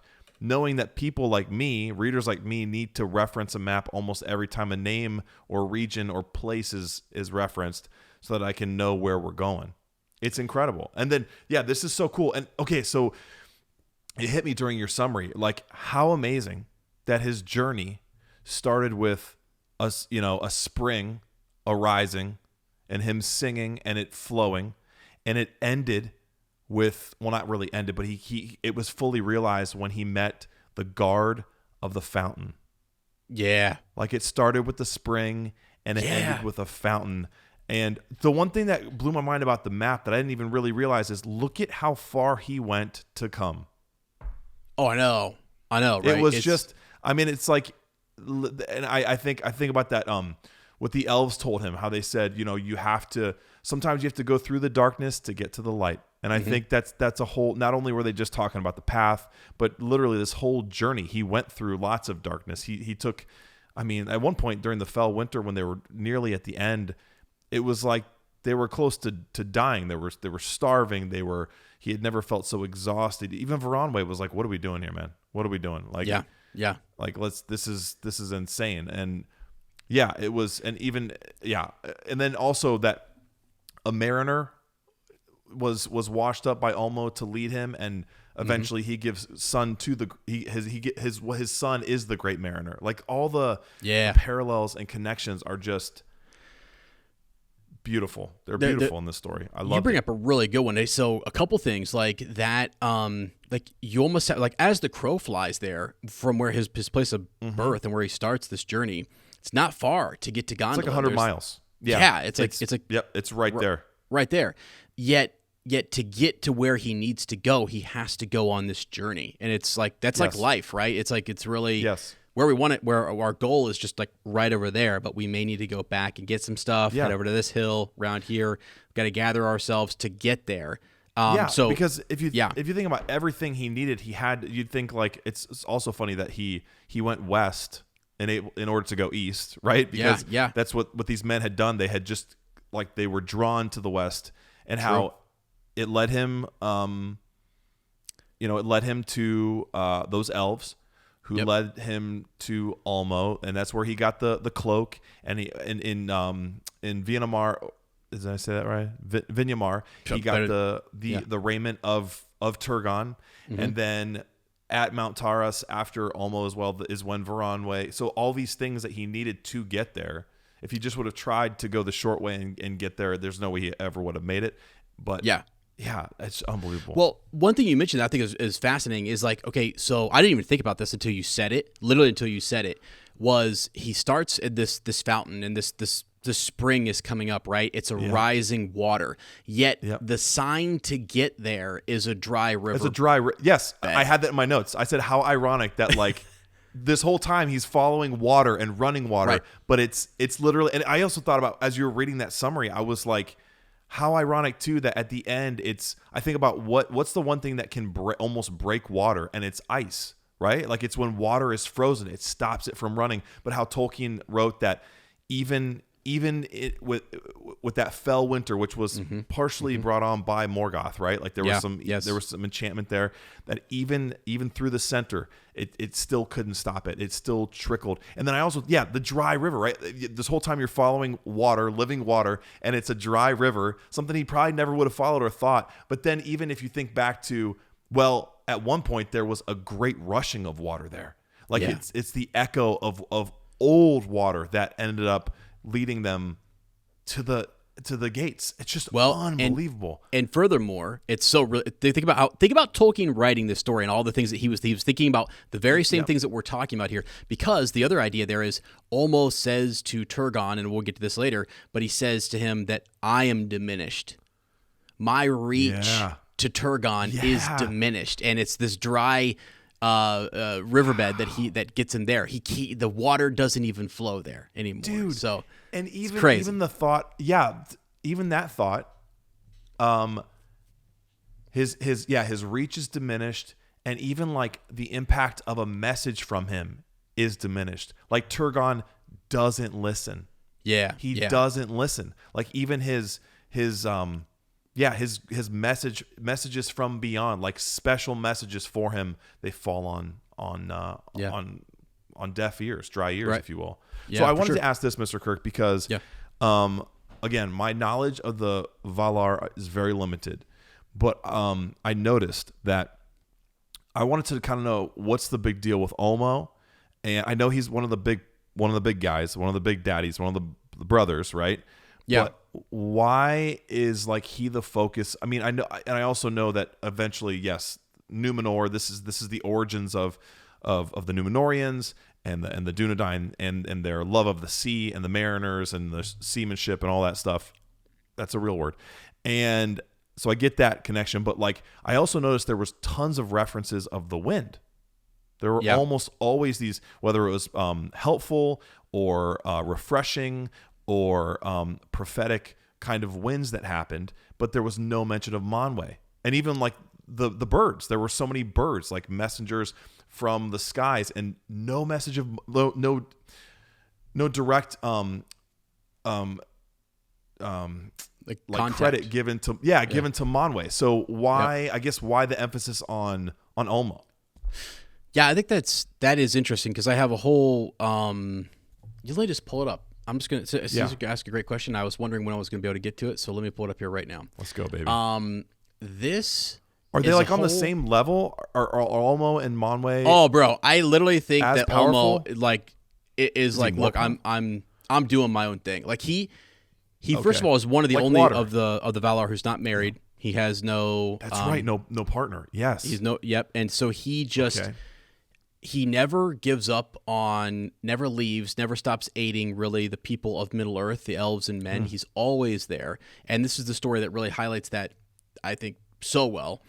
But one of the things here I was asking was like, what is Tolkien trying to do by having this godlike individual almost defy the order of Manwë? Because Manwë has basically said, like, we're not getting involved.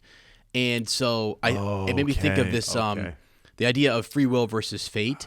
And so there's this conversation, and I'll just read a couple of the quotes here that I have in front of me. We can kind of, we're diving into, I want to go back to the beginning of the story just briefly for one character. Yeah, and please. then I'm kind of done there. But I want to, since you ask it, I think it's important to go to this ultimate the whole point of this story is to get Tuor to Vinyamar, to get the armor, to then be the messenger for Ulmo. He's literally Ulmo's messenger, and as you say, he's kind of chosen. He's chosen by Ulmo, which is interesting. But Ulmo says this. He says, "In the armor of fate, there is ever a rift, and in the walls of doom, a breach until the full making, which ye call the end." Yeah, and I love that line. I freaking loved it because it actually is the one line that made me go, wait a second. This is someone who was there from the beginning, can recall sort of the Ainulindale and the singing of the world into existence and the idea of things being preordained and set in motion. They could see almost to the very end, but not quite. And so you have Mondos, who basically has proclaimed a doom upon the Noldor. So bear with me, okay, for just a second. I'm gonna take you through something that I think is interesting. So he says there is a rift in the armor of fate, or the idea of fate. There's a rift, meaning there's a split. There is a way through it. Fate is not absolute. It's torn. There's a way through it. So it seems like there's this, that although fate is real, there's this binding hope and choice that are never fully extinguished. So there's still that active, like Tuor has to accept this quest, even though he's chosen and he's picked and everything. It's almost actually like the gift of men being mortal allows them to be the X factor, the wild card, because their journey is beyond this realm. All these other individuals are bound to their fate or their doom is to be here forever, essentially, and men sort of supersede that in a weird way with death, and they don't really fully appreciate that or even understand it. Death is a thing that they fear because Morgoth taught them that was a thing to be afraid of, and that was sort of his corruption of them early on. Do you care if I make an observation real quick? There were 2 times I can think of where destiny happened and he also made a decision, or there was fate and then free will was exercised. When the spring came forth, well, he sang, right? And then the spring came forth. So an action and then something happened. Then he decided to follow it. He didn't have to. He could have been like, well, this is weird. I don't know. He felt a pull and he responded. And then also when he sang again and the Gauls came, right? Yeah. And the Gauls compelled him to climb up. If he wouldn't have climbed up out of that rift, again, talking about a rift in fate, he would have been drowned. Like that great wave came through and wiped out the whole thing. Like, so it was because he sang, and then the Gauls came, and then he decided to follow them, that he escaped a doom that he was fated for. Like and I think that happens time and time again, where it's like they're coupled together, like decision and destiny, free will and fate, like they happen, and it's almost like when fate gives you something, you almost have to act on it, and that is a whole nother like butterfly effect of setting up, destiny, decision. Well, okay. It's wild.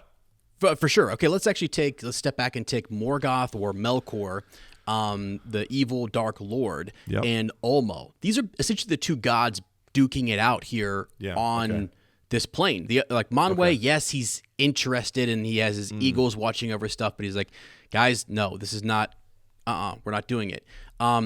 Even Ase, who is a lesser being, is definitely doing the bidding of Mondos, and like almost like I can't really do anything about him, sort of, but like Ulmo is trying to intervene here, and his will. Ulmo has his own will, and his will is in direct conflict with the will of Morgoth, because Morgoth, when he has Hurin up on the high place, this is in the next story next week, where he basically curses him and like he has the power to dictate the fate of Turin, and he basically makes his like Morwen and all of them, he curses them, and so like, was there ever a way to get out of that? I started to search and wonder, like, was he who betrays Christ? Gosh, I just lost his.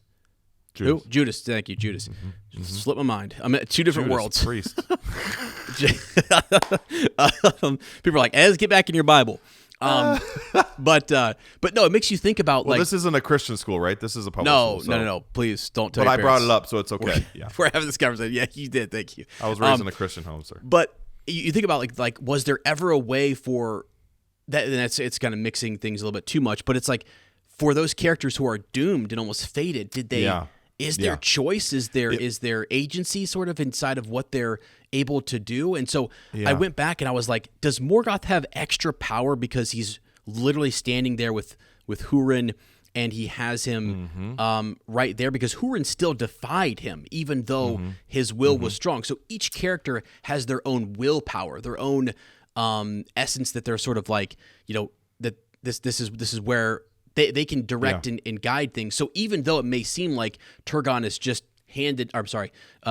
is handed everything on a silver platter, and here's this and here's this and here's that. Right. He does feel a little more And he does because again, actually Morgoth's, where he sees, it's so interesting, like these influences, right? Because there's all these callings to Tuor to come to Nevrost and to come to Vinyamar, and he still does. He still has to make that call. He has a tragic beginning. But then there's this on the opposite side of that, his cousin goes through a whole other influence where a god is putting his will on him. Yeah. Is there ever a way for him to get out of that? Would there ever be a way to kind of to dodge these things? So I started to wrestle with that. I was like, how does Tolkien sort of handle fate and like predestination sort of stuff and free will? And then I was looking at this whole conversation and starting to kind of break it down. Almost says certain things like this. He says, if, keyword, if thou come to him, so right, then the words shall arise in thy mind. Speak and fear not, and therefore do as thy heart. I'm not even telling you what to say. Follow your own decision, your own intuition, your own will and heart and valor, and that will lead you in that conversation with Turgon. So, people might think that like, well, Ulmo is still going to be there. It's somehow manifest in him some sort of spirit, but it's actually just Ulmo empowering him to take his own. Yeah, it's like inspiration. Yeah. It's and almost here we go. It's almost like he, just by him saying that, just by him giving Tuor that vote of confidence, or even if it wasn't literally Ulmo's words coming out of Tuor's mouth, Like him saying that can you imagine a god saying to you, like, you'll know the words to say? Mm-hmm. They could totally come from you, but knowing that at that moment you will have the right words today. It could be divine, like being a divine tool or mouthpiece, or it could just literally be the thought that, oh, I remember Almo told me, I'll know what to say. And then it would just be truly inspired. It would be truly original. It would burst forth of a part of your soul you didn't even know was there. But yeah, 100%. And so that's that kind of like the inspiration and like giving. Yeah. So what's really crazy about this moment is that men are new. Like they're brand new. This is whole new X factor that they come in, and Olmo is like, you know, using them to sort of like be this new hope. When like later on, the way it's so ironic, right? That like almost the way Elrond talks about the race of men and there's no hope left in them and stuff. And you're like, well, wait a second. Literally, the only hope you ever had was through this character and through his tragic beginnings. So it's ironic. Think it's interesting too. Like when you were explaining Manwë, I thought that kind of reminds me of the elven attitude in the Third Age. It's like, hey, it's not our fight. You know, we'll aid if we can, but it's not real. We're pulling back. We're sort of we've done all we can, and we've felt let down. And how it's like men and hobbits and all these lesser beings that end up defeating evil, and how like that's so much more like, you know, Almo's attitude of intervening and giving messages, and like dude, that scene where he reveals himself. Oh no. I mean, it's just this description of how the wave rises up and like how he perceives the form, and how like, oh, that was another thing I wanted to that's a point that stuck with me that I think is not totally, this isn't random because it has to do with what we're talking about. Yeah. The way Tolkien uses like forms of language to like, you could hear a quote and know, okay, that's a Valar, or that's like a high elf, or that's a man, and how like, you know, again, this is nothing revelatory, but like when Almo speaks, it's Old English. He's saying thy and thine, and it's a very highly elevated, antiquated form of English. And then when the Eldar speak, it's much more flat. I mean, Varanwe went on forever. One of my questions was like, guy's pretty talkative, isn't he? Like his telling of his tale was eloquent and beautiful and long-winded and very like full of imagery, right?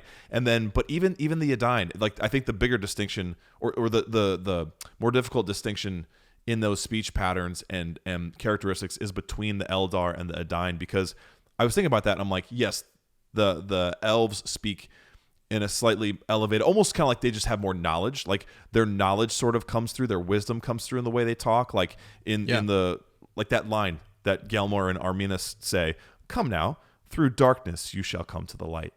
Like that kind of like, don't worry, man, don't worry, fella, is almost more of the bigger distinction between like the elves and the Edain, because even Tuor himself, he speaks in a very poetic, like prose and manner, and you'll hear his some of his dialogue, and even before he's got the words of Almo or the inspiration or whatever bursting forth, it's like, man, the way he speaks is very elevated, and it's beautiful to read and listen to, and it's almost kind of difficult to read because we don't read language like that anymore. It's true, lost to us. So and I think you're right. I think like the First Age stuff here, and like the difference between those characters and how they speak, and I think that's where Tolkien was. You can really see that he was into language, and he really was his language. Yep, all about understanding, you know, how this would fit in a mythos and how this would fit in with gods versus the higher angelic beings, and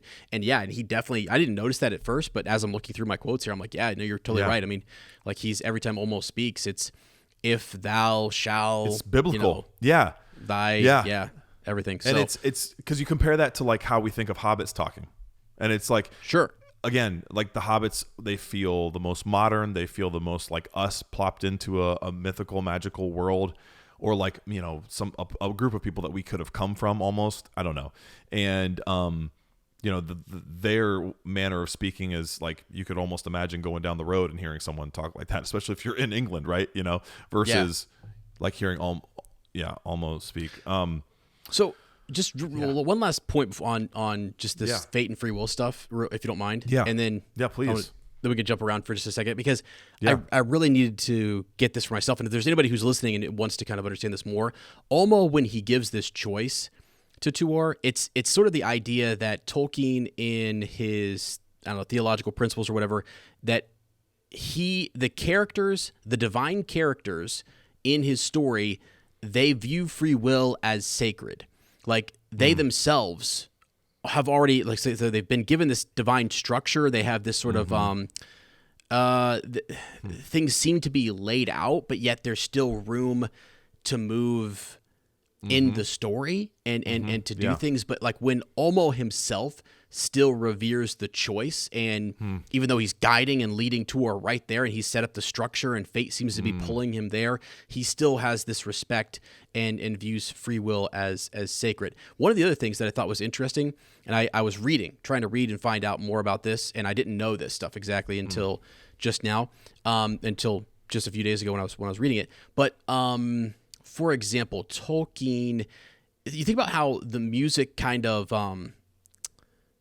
this all started from music and harmonies and things coming together. So somebody likened the idea of like fate and free will to being things that Tolkien doesn't resolve them individually. He harmonizes them and brings them together, and they coexist, and they are a part of this Ilúvatar's sort of like grand symphony or whatever, right? Dude. And I thought that was super cool. And then there's something else here. So in Tuor's story, Turgon could have heeded the advice earlier in the story, but the fate of Mandos was strongly pronounced on the Noldor. So like there is that even choice for them that goes far back. Their choices much earlier in the story are what sealed their fate, really. And Ulmo, even though he's diminished, he remains faithful to his role.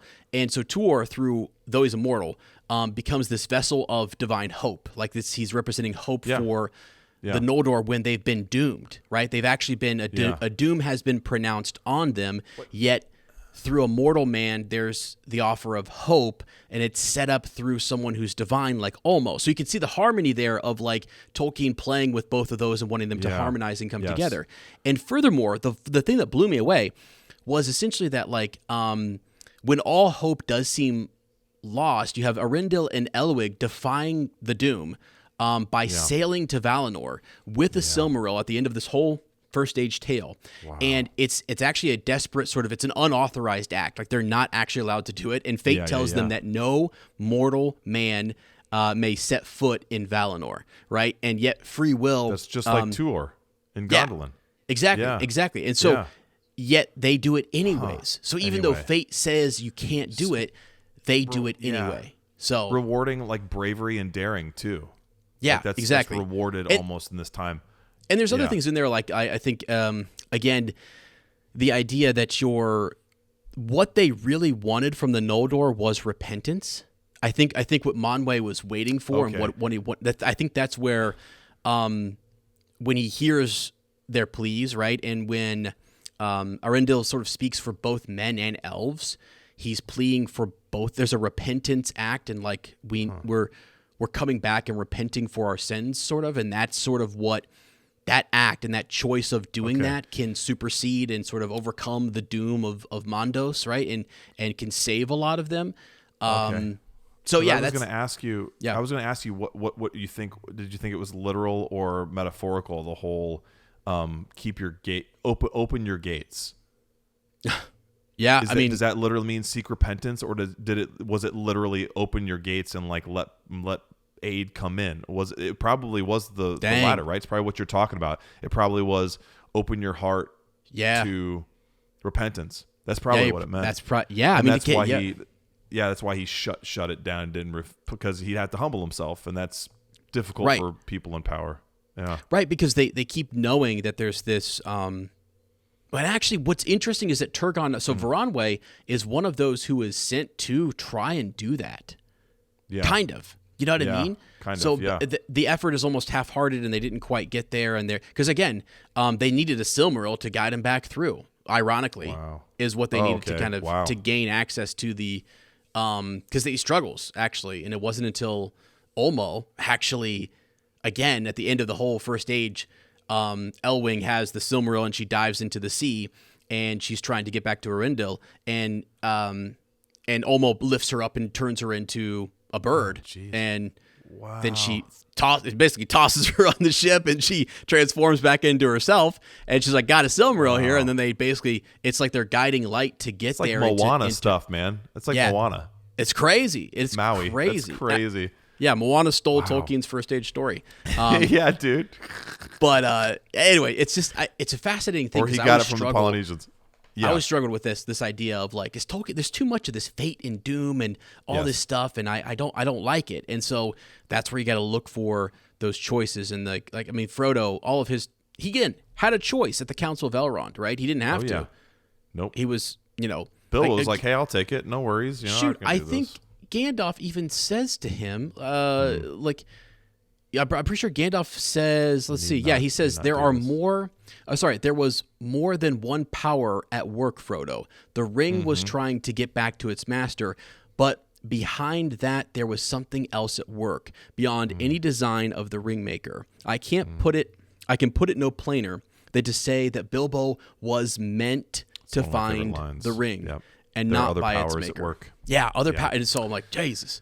Anyways, it's just kind of a cool conversation and just a cool moment, because again, this is like, Tuor is the first man to see the Great Sea and see the Great Sea and see and and then so all of it really cool. Oh my gosh, I didn't even think about that. I wanted to ask too, real quick, or no, on that note of music, real quick. I don't want you to lose your train of thought. No, you're fine, Professor. Tutor.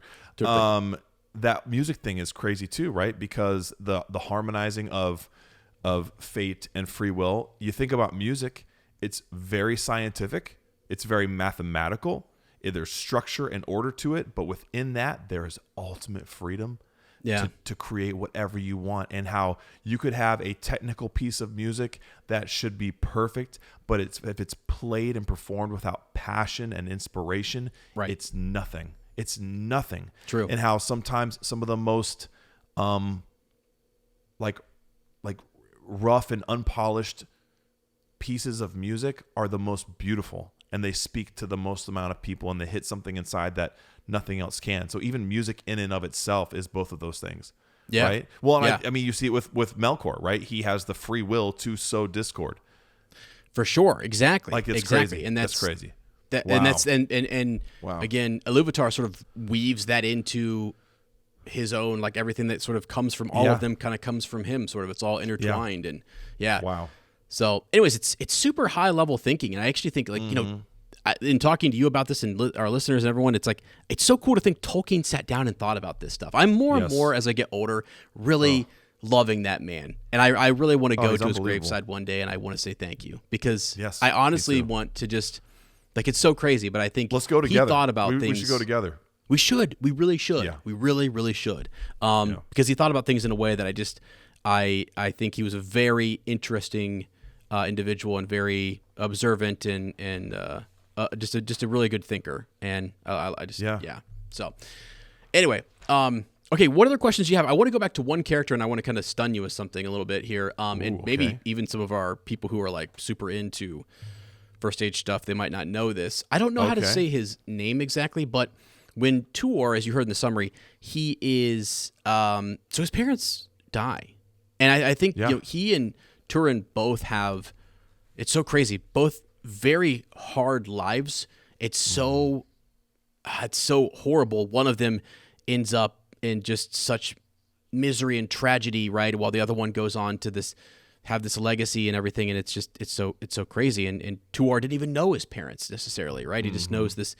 He's an orphan. And so anyways, the character who, and I always say, I don't know how to say his name, the elf who Aniel or Aniel, Aniel, Big A, Aniel, Big A, Big A, our guy. So, I like when you pull up sort of his page. I don't even think he has a Tolkien Gateway page, and so this might not be quite canon, right. I'm not sure. Yeah, canon, if you will. I'm not sure where this comes from. There's no such thing. Right, good thing there's no. Yeah, so it does seem to suggest, and I've not read all of this stuff, like all of the Quintus Silmarillion. I've not read all of it per se to have it all sort of nailed down. I don't even know. Maybe it did mention it even in here and I just missed it. But it seems to say that he does go on. He'll go down to meet with Círdan. And like he did fight, so he was someone who fought in all these different battles, and he's sort of the last surviving sort of leader of this small group of elves there. And he will, once he can't find Tuor and they lose him and stuff like that, he leaves Androth and he goes on down to see Círdan, and then later on he will fight against the sons of Feanor in the third kinslaying, which that's just something that happens later after this story. And let's see, he survived the war and he later fought in the War of Wrath. Now, after the War of Wrath, which is where the Valar come back and they take Melkor, Morgoth out, the Valar offer them the decision to remain in Middle-earth or to go to Valinor. And he decides, this character, supposedly, I could be wrong, guys, fact check me here, decides to stay. And even if this is like make believe and this is not, somebody just elaborate on this and this is not true, because I can't, there's not a source actually for this, and I'm like, what is the Lord of the Rings fandom.com pulling on me here? I don't always go to this website, so I take it with a grain of salt. But he actually goes on to serve. He'll then he goes to Lindon with Círdan and that whole region. He then fights in the siege of Eregion. What? He wasn't in the show, Mr. Kirk. He's in the show, dude. He's in the show. I didn't know either. He's in the War of the Last Alliance.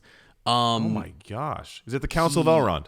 Yeah, so during the War of the Ring, he and some of the Sindar elves go to aid the some of the men, I think, they're north of Rohan as reinforcements. Cool. This could be make-believe. It also says that he fought in the first battle of Lorien, the second battle of Lorien, the destruction of Dol Guldur. I mean, I'm like, this guy, he was everywhere.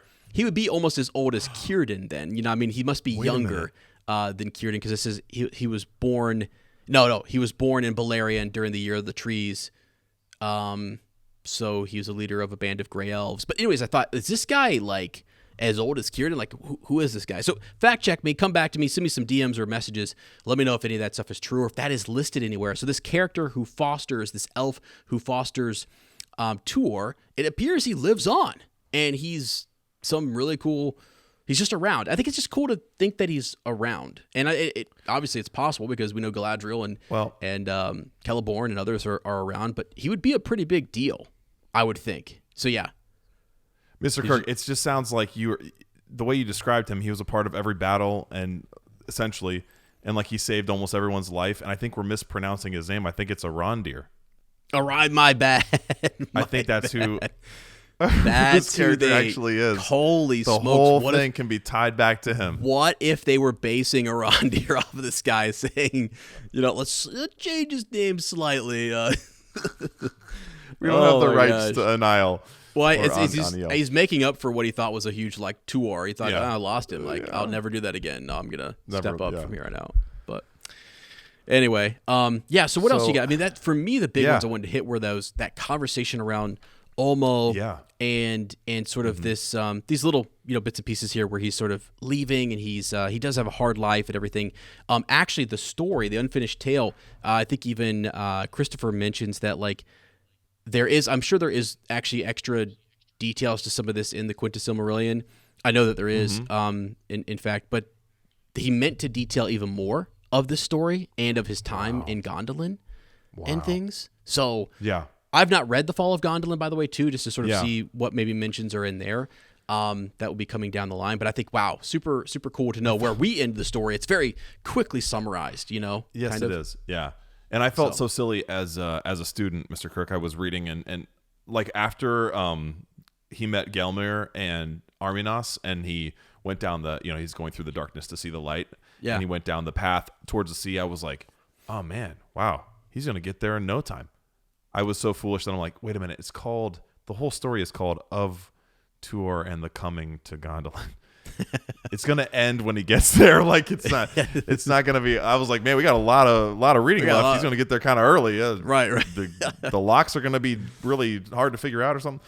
So the only things I have left, are a couple. I won't read them because I don't want to get too in the weeds. But like there was some beautiful, like imagery prose that I found on pages 23 and 26. I thought were beautiful. And then even they were just like descriptions of locations that I thought like, just gorgeous. You know, those paragraphs hit you where you're just like, oh my gosh, like I want someone to paint this. I want a cinematic team to bring this to life or find the perfect location to make this a visual reality. So 23 and 26, there's some beautiful imagery. And then the foreshadowing imagery on 27 and 28 where the swans like give him the 7 feathers, and it, you know, you couldn't help but think he's also in the armor at that point, and it kind of felt sort of like there's silver and gold. It kind of felt like what you would imagine, you know, the Númenórean armor and eventually the Gondorian armor be like. Yeah. And then you got the gull wings thing, which I know they're swans, but the feathers are a big motif in Númenórean and Gondorian design. And then the fact that it was 7, right? The 7 stars, you know, which I know is a different reference, but still that number of you see 3 everywhere, right? But exactly. you see the number 7 again and again, that number of completion, whether it's the feathers or the number of gates, you know, and then you think about Minas Tirith in Gondor has 7 levels. And I also thought like how cool it was the progression of the gates. It's almost like you're going through the different ages, like the Stone Age, the Bronze Age, the Silver Age, the Gold Age, the Steel. Like it became progressively more advanced, and even the way the design looked was more and more ornate. And it ends with the trees, right? Telperion is the silver one, or maybe it's not the ending, but Telperion is in the silver one, the tree that had the, you know, the light of the moon, or gave its light to the moon or whatever. Yeah. And then Telperion and God, what's the other one called? Shoot. I'm just a tutor. The sun, the sunlight, you know, so that the silver and gold. I just thought it was incredible, really cool. And then Laurelin and Telperion. Yes, there you go. Yes, thank you. Yeah. Yep. And then like so the whole time I was comparing, I felt kind of like a jerk because yes, you're absolutely right. When you look at his whole life, Tuor's life was not easy. It wasn't cakey. There wasn't like he went through lots of hardships. The whole journey was fraught with like, again, overcoming difficulty and struggling and toiling and striving. But I think maybe the thing that irked me was like this. It felt like even though it was bad, like because of this blessing and calling he had, that like everything was going to be fine. And he kind of almost had that. He had that crazy. It almost felt like there was a prophecy over him, like the strange call he had to Turgon in the first place. Like he couldn't even explain it, right? He didn't know why. He just knew he had, when he was telling Anael, he was like, I've got to get there. I've got to go find him, you know? And like he would, he felt this deeper, almost kind of protection. And so because I know the story of Turin, and the children of Hurin, and I like Turin almost always tries to do the right thing, and it always just ends up crappy for him. I know. Like it always just blows up in his face. And I think I empathize so much more with Turin.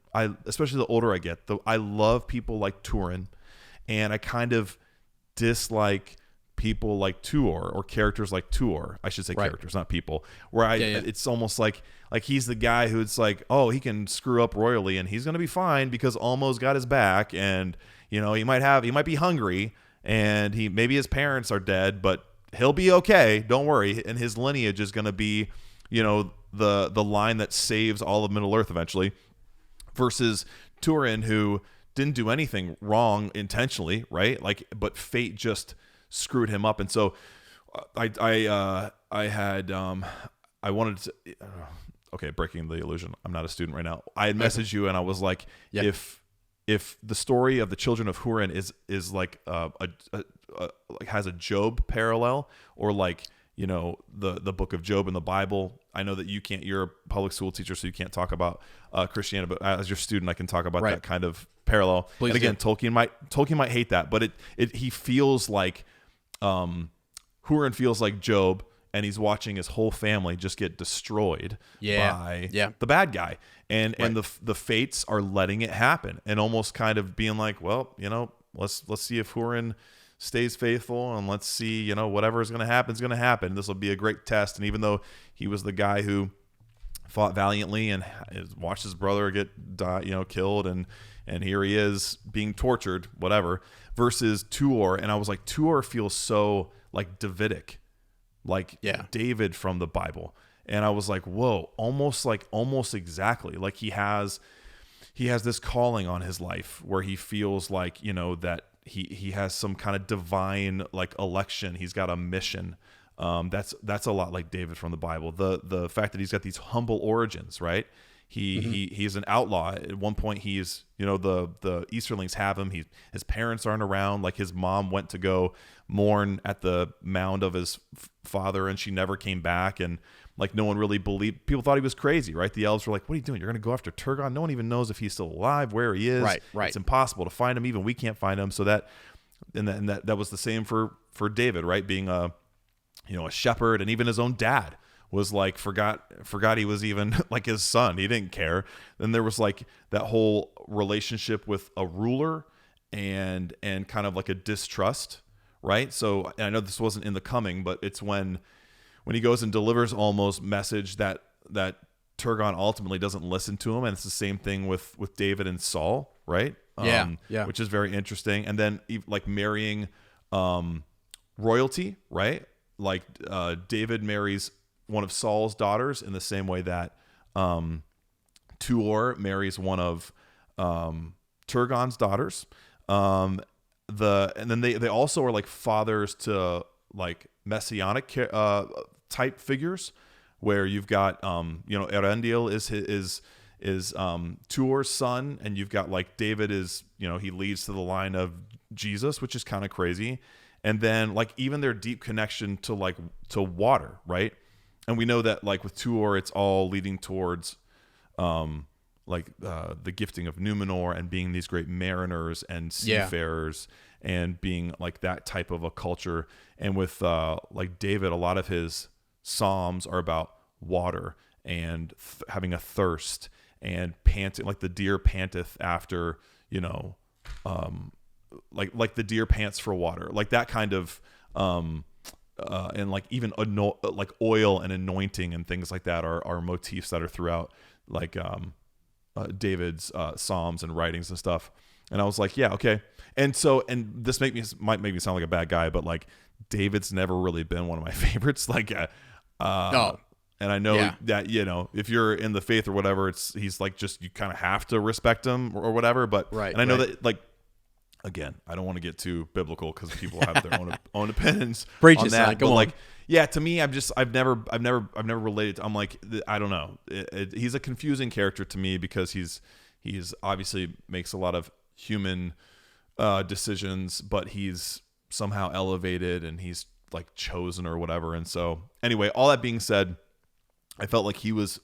You can see a lot of influences from David in Tuor, and maybe that's why I don't like him as much. Like he's fine, he's great and everything, but to me, I'm excited to read Children of Hurin again next and get back with Turin because, dude, I don't know. There's something about his life that I just love. I love. Right. I have to say, it does. It feels. You're right. Tuor feels more protected, and again, it's his proximity to Olmo, who is trying to protect those people. Turin feels more vulnerable, and everything could go wrong because of his proximity and his father's proximity to being captured and the curse of Morgoth, right? Yes. So it's totally this. It makes us think. I've just been reading some stuff online, people talking about this. It has been a huge topic for years. People were like, and I love it because, okay, think about this. There's this people debating it, right? Just going back and forth. Did Turin have any agency? Did he have any free will? Could he? How many times Melian, for example, in the story, which will come up next week, she advises him, she gives him advice. Actually, Thingol gives him advice too. He doesn't heed it. He doesn't heed that advice. He follows his own sort of. Now, is that because Morgoth's influence? And then they're debating, well, no, he was in the girdle of Melian. He's protected, and that influence is not allowed in their kingdom, yet Cyros, the killing of Cyros happens there. Is that because of the curse? Was that because of who Turin is? And so it is a mixed bag of those things. And then somebody else says it kind of comes down to, do you believe it's the individual characters and sort of even us, the reader, do we believe that Morgoth had that power to interesting to curse and to, because also people are asking, why couldn't he just do that to everyone? Why if he why doesn't he just curse all of men? Is it this proximity to Hurin? Is it like Tolkien loves spoken word, the power of speaking word, and it being this proclamation and stuff. So I wonder if it took more of his like attention and focus and like concentration of power too. Yeah. Is that another reason you could say that he couldn't do it? See, and then, dude, that's the crazy thing about Turin too, right? Like it feels like whereas Tuor's boldness is rewarded, Turin's is not. Like Tuor also doesn't listen to elves.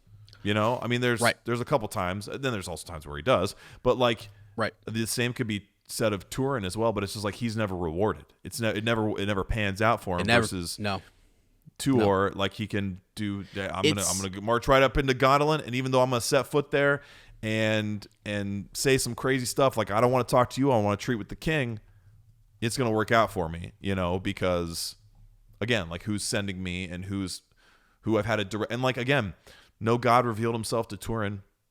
No divine revelation was given to him. You know what I'm saying? Like I don't think that can be understated enough that Tuor, yes, he did struggle to get there, and it was difficult, and he had to keep going.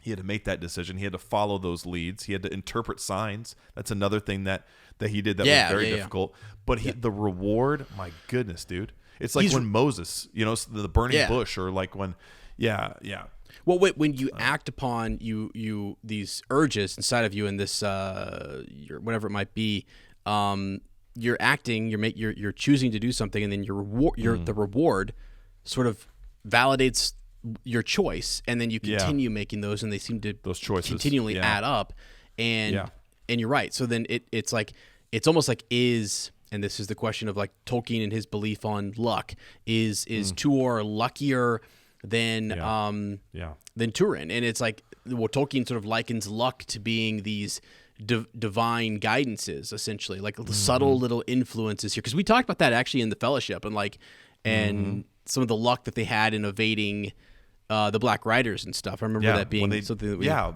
right when they left Bag End, as soon as they left, a Black Rider strolled up. Like they could hear him talking to hobbits down the lane. Yeah, Frodo was having dreams, and there seemed to be these urges, and there was something, another influence sort of at work on him. And it's like Tolkien's way of kind of explaining, like, why do you have people like Tuor and Turin? Why are there these lives that some people just seem unlucky, or it seems that they try so many good things, and then like, do they then believe that they're unlucky and that they're cursed? And is that belief sort of compound what's already happening? It's a lot of different things. It's a whole psychological crazy. They're archetypes, right? They're archetypes we see time and time again too. And I wonder if there was any like kind of, if there's any kind of like examples from his own life too, because I think like both of them kind of don't have their parents around, right? And he was an orphan. They about his friends too. Pretty young, and his friends who didn't make it, who didn't come back too. Who didn't come back, who were just I mean. You would have to just think, if you survive something like that, wouldn't you just think like, well, why?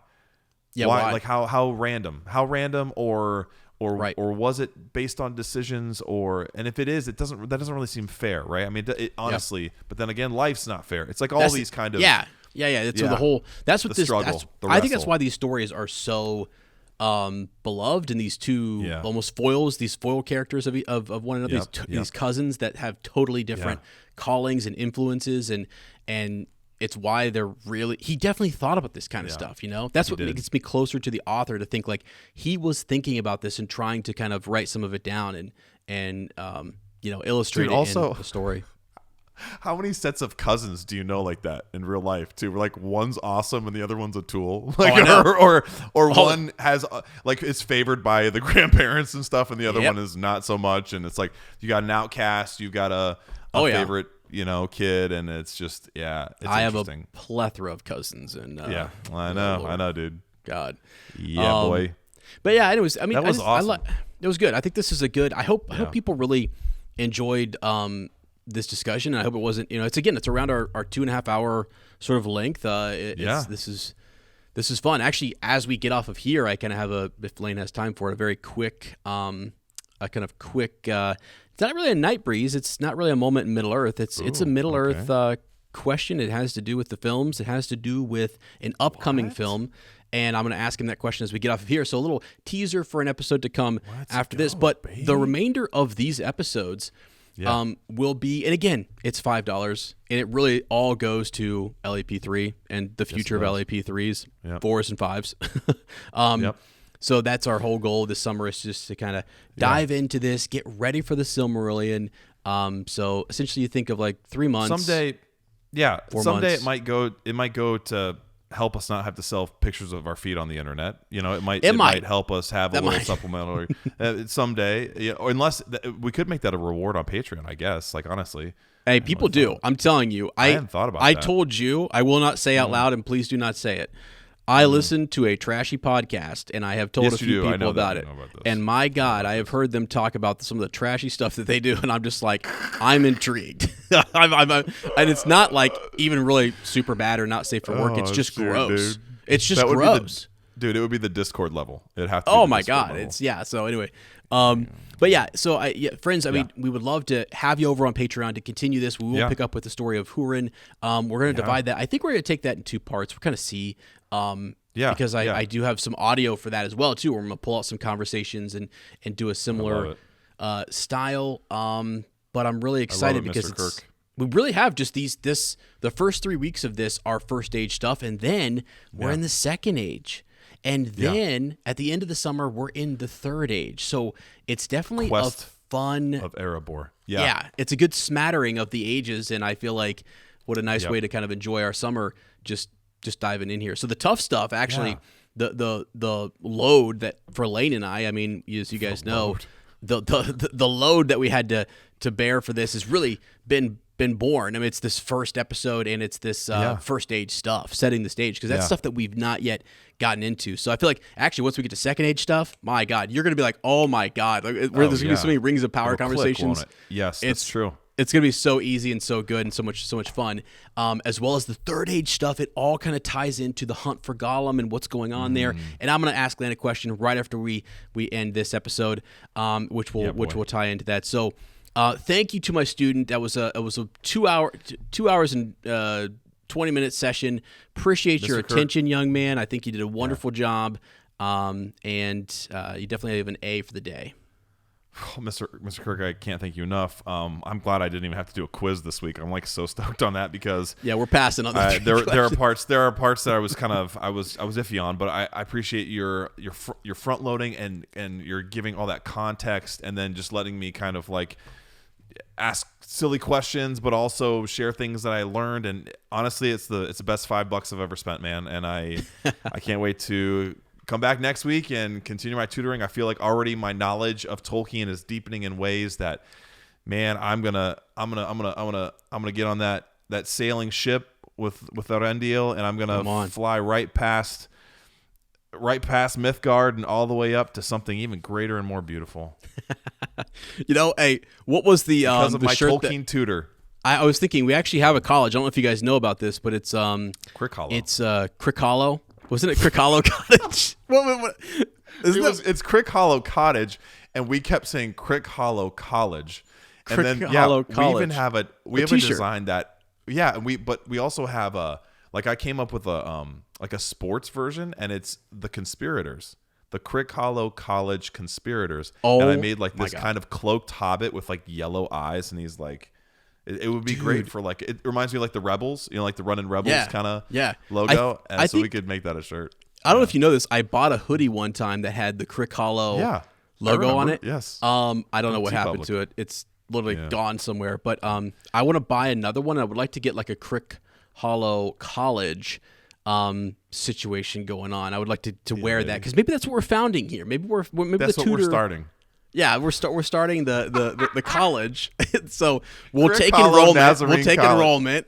We'll run courses, And so if you guys like this, I mean, it's only going to be up from here. Again, shoot, man. Hey, watch out for the locker rooms because there's a bath, a brew, and a conspiracy too. That's all I know. Lord. And you don't want to be on the wrong end of that. Let me tell you. No, you don't. Oh boy. Oh boy. It starts fun and then it gets real scary. Yeah, conspiracy. Don't ask how I know.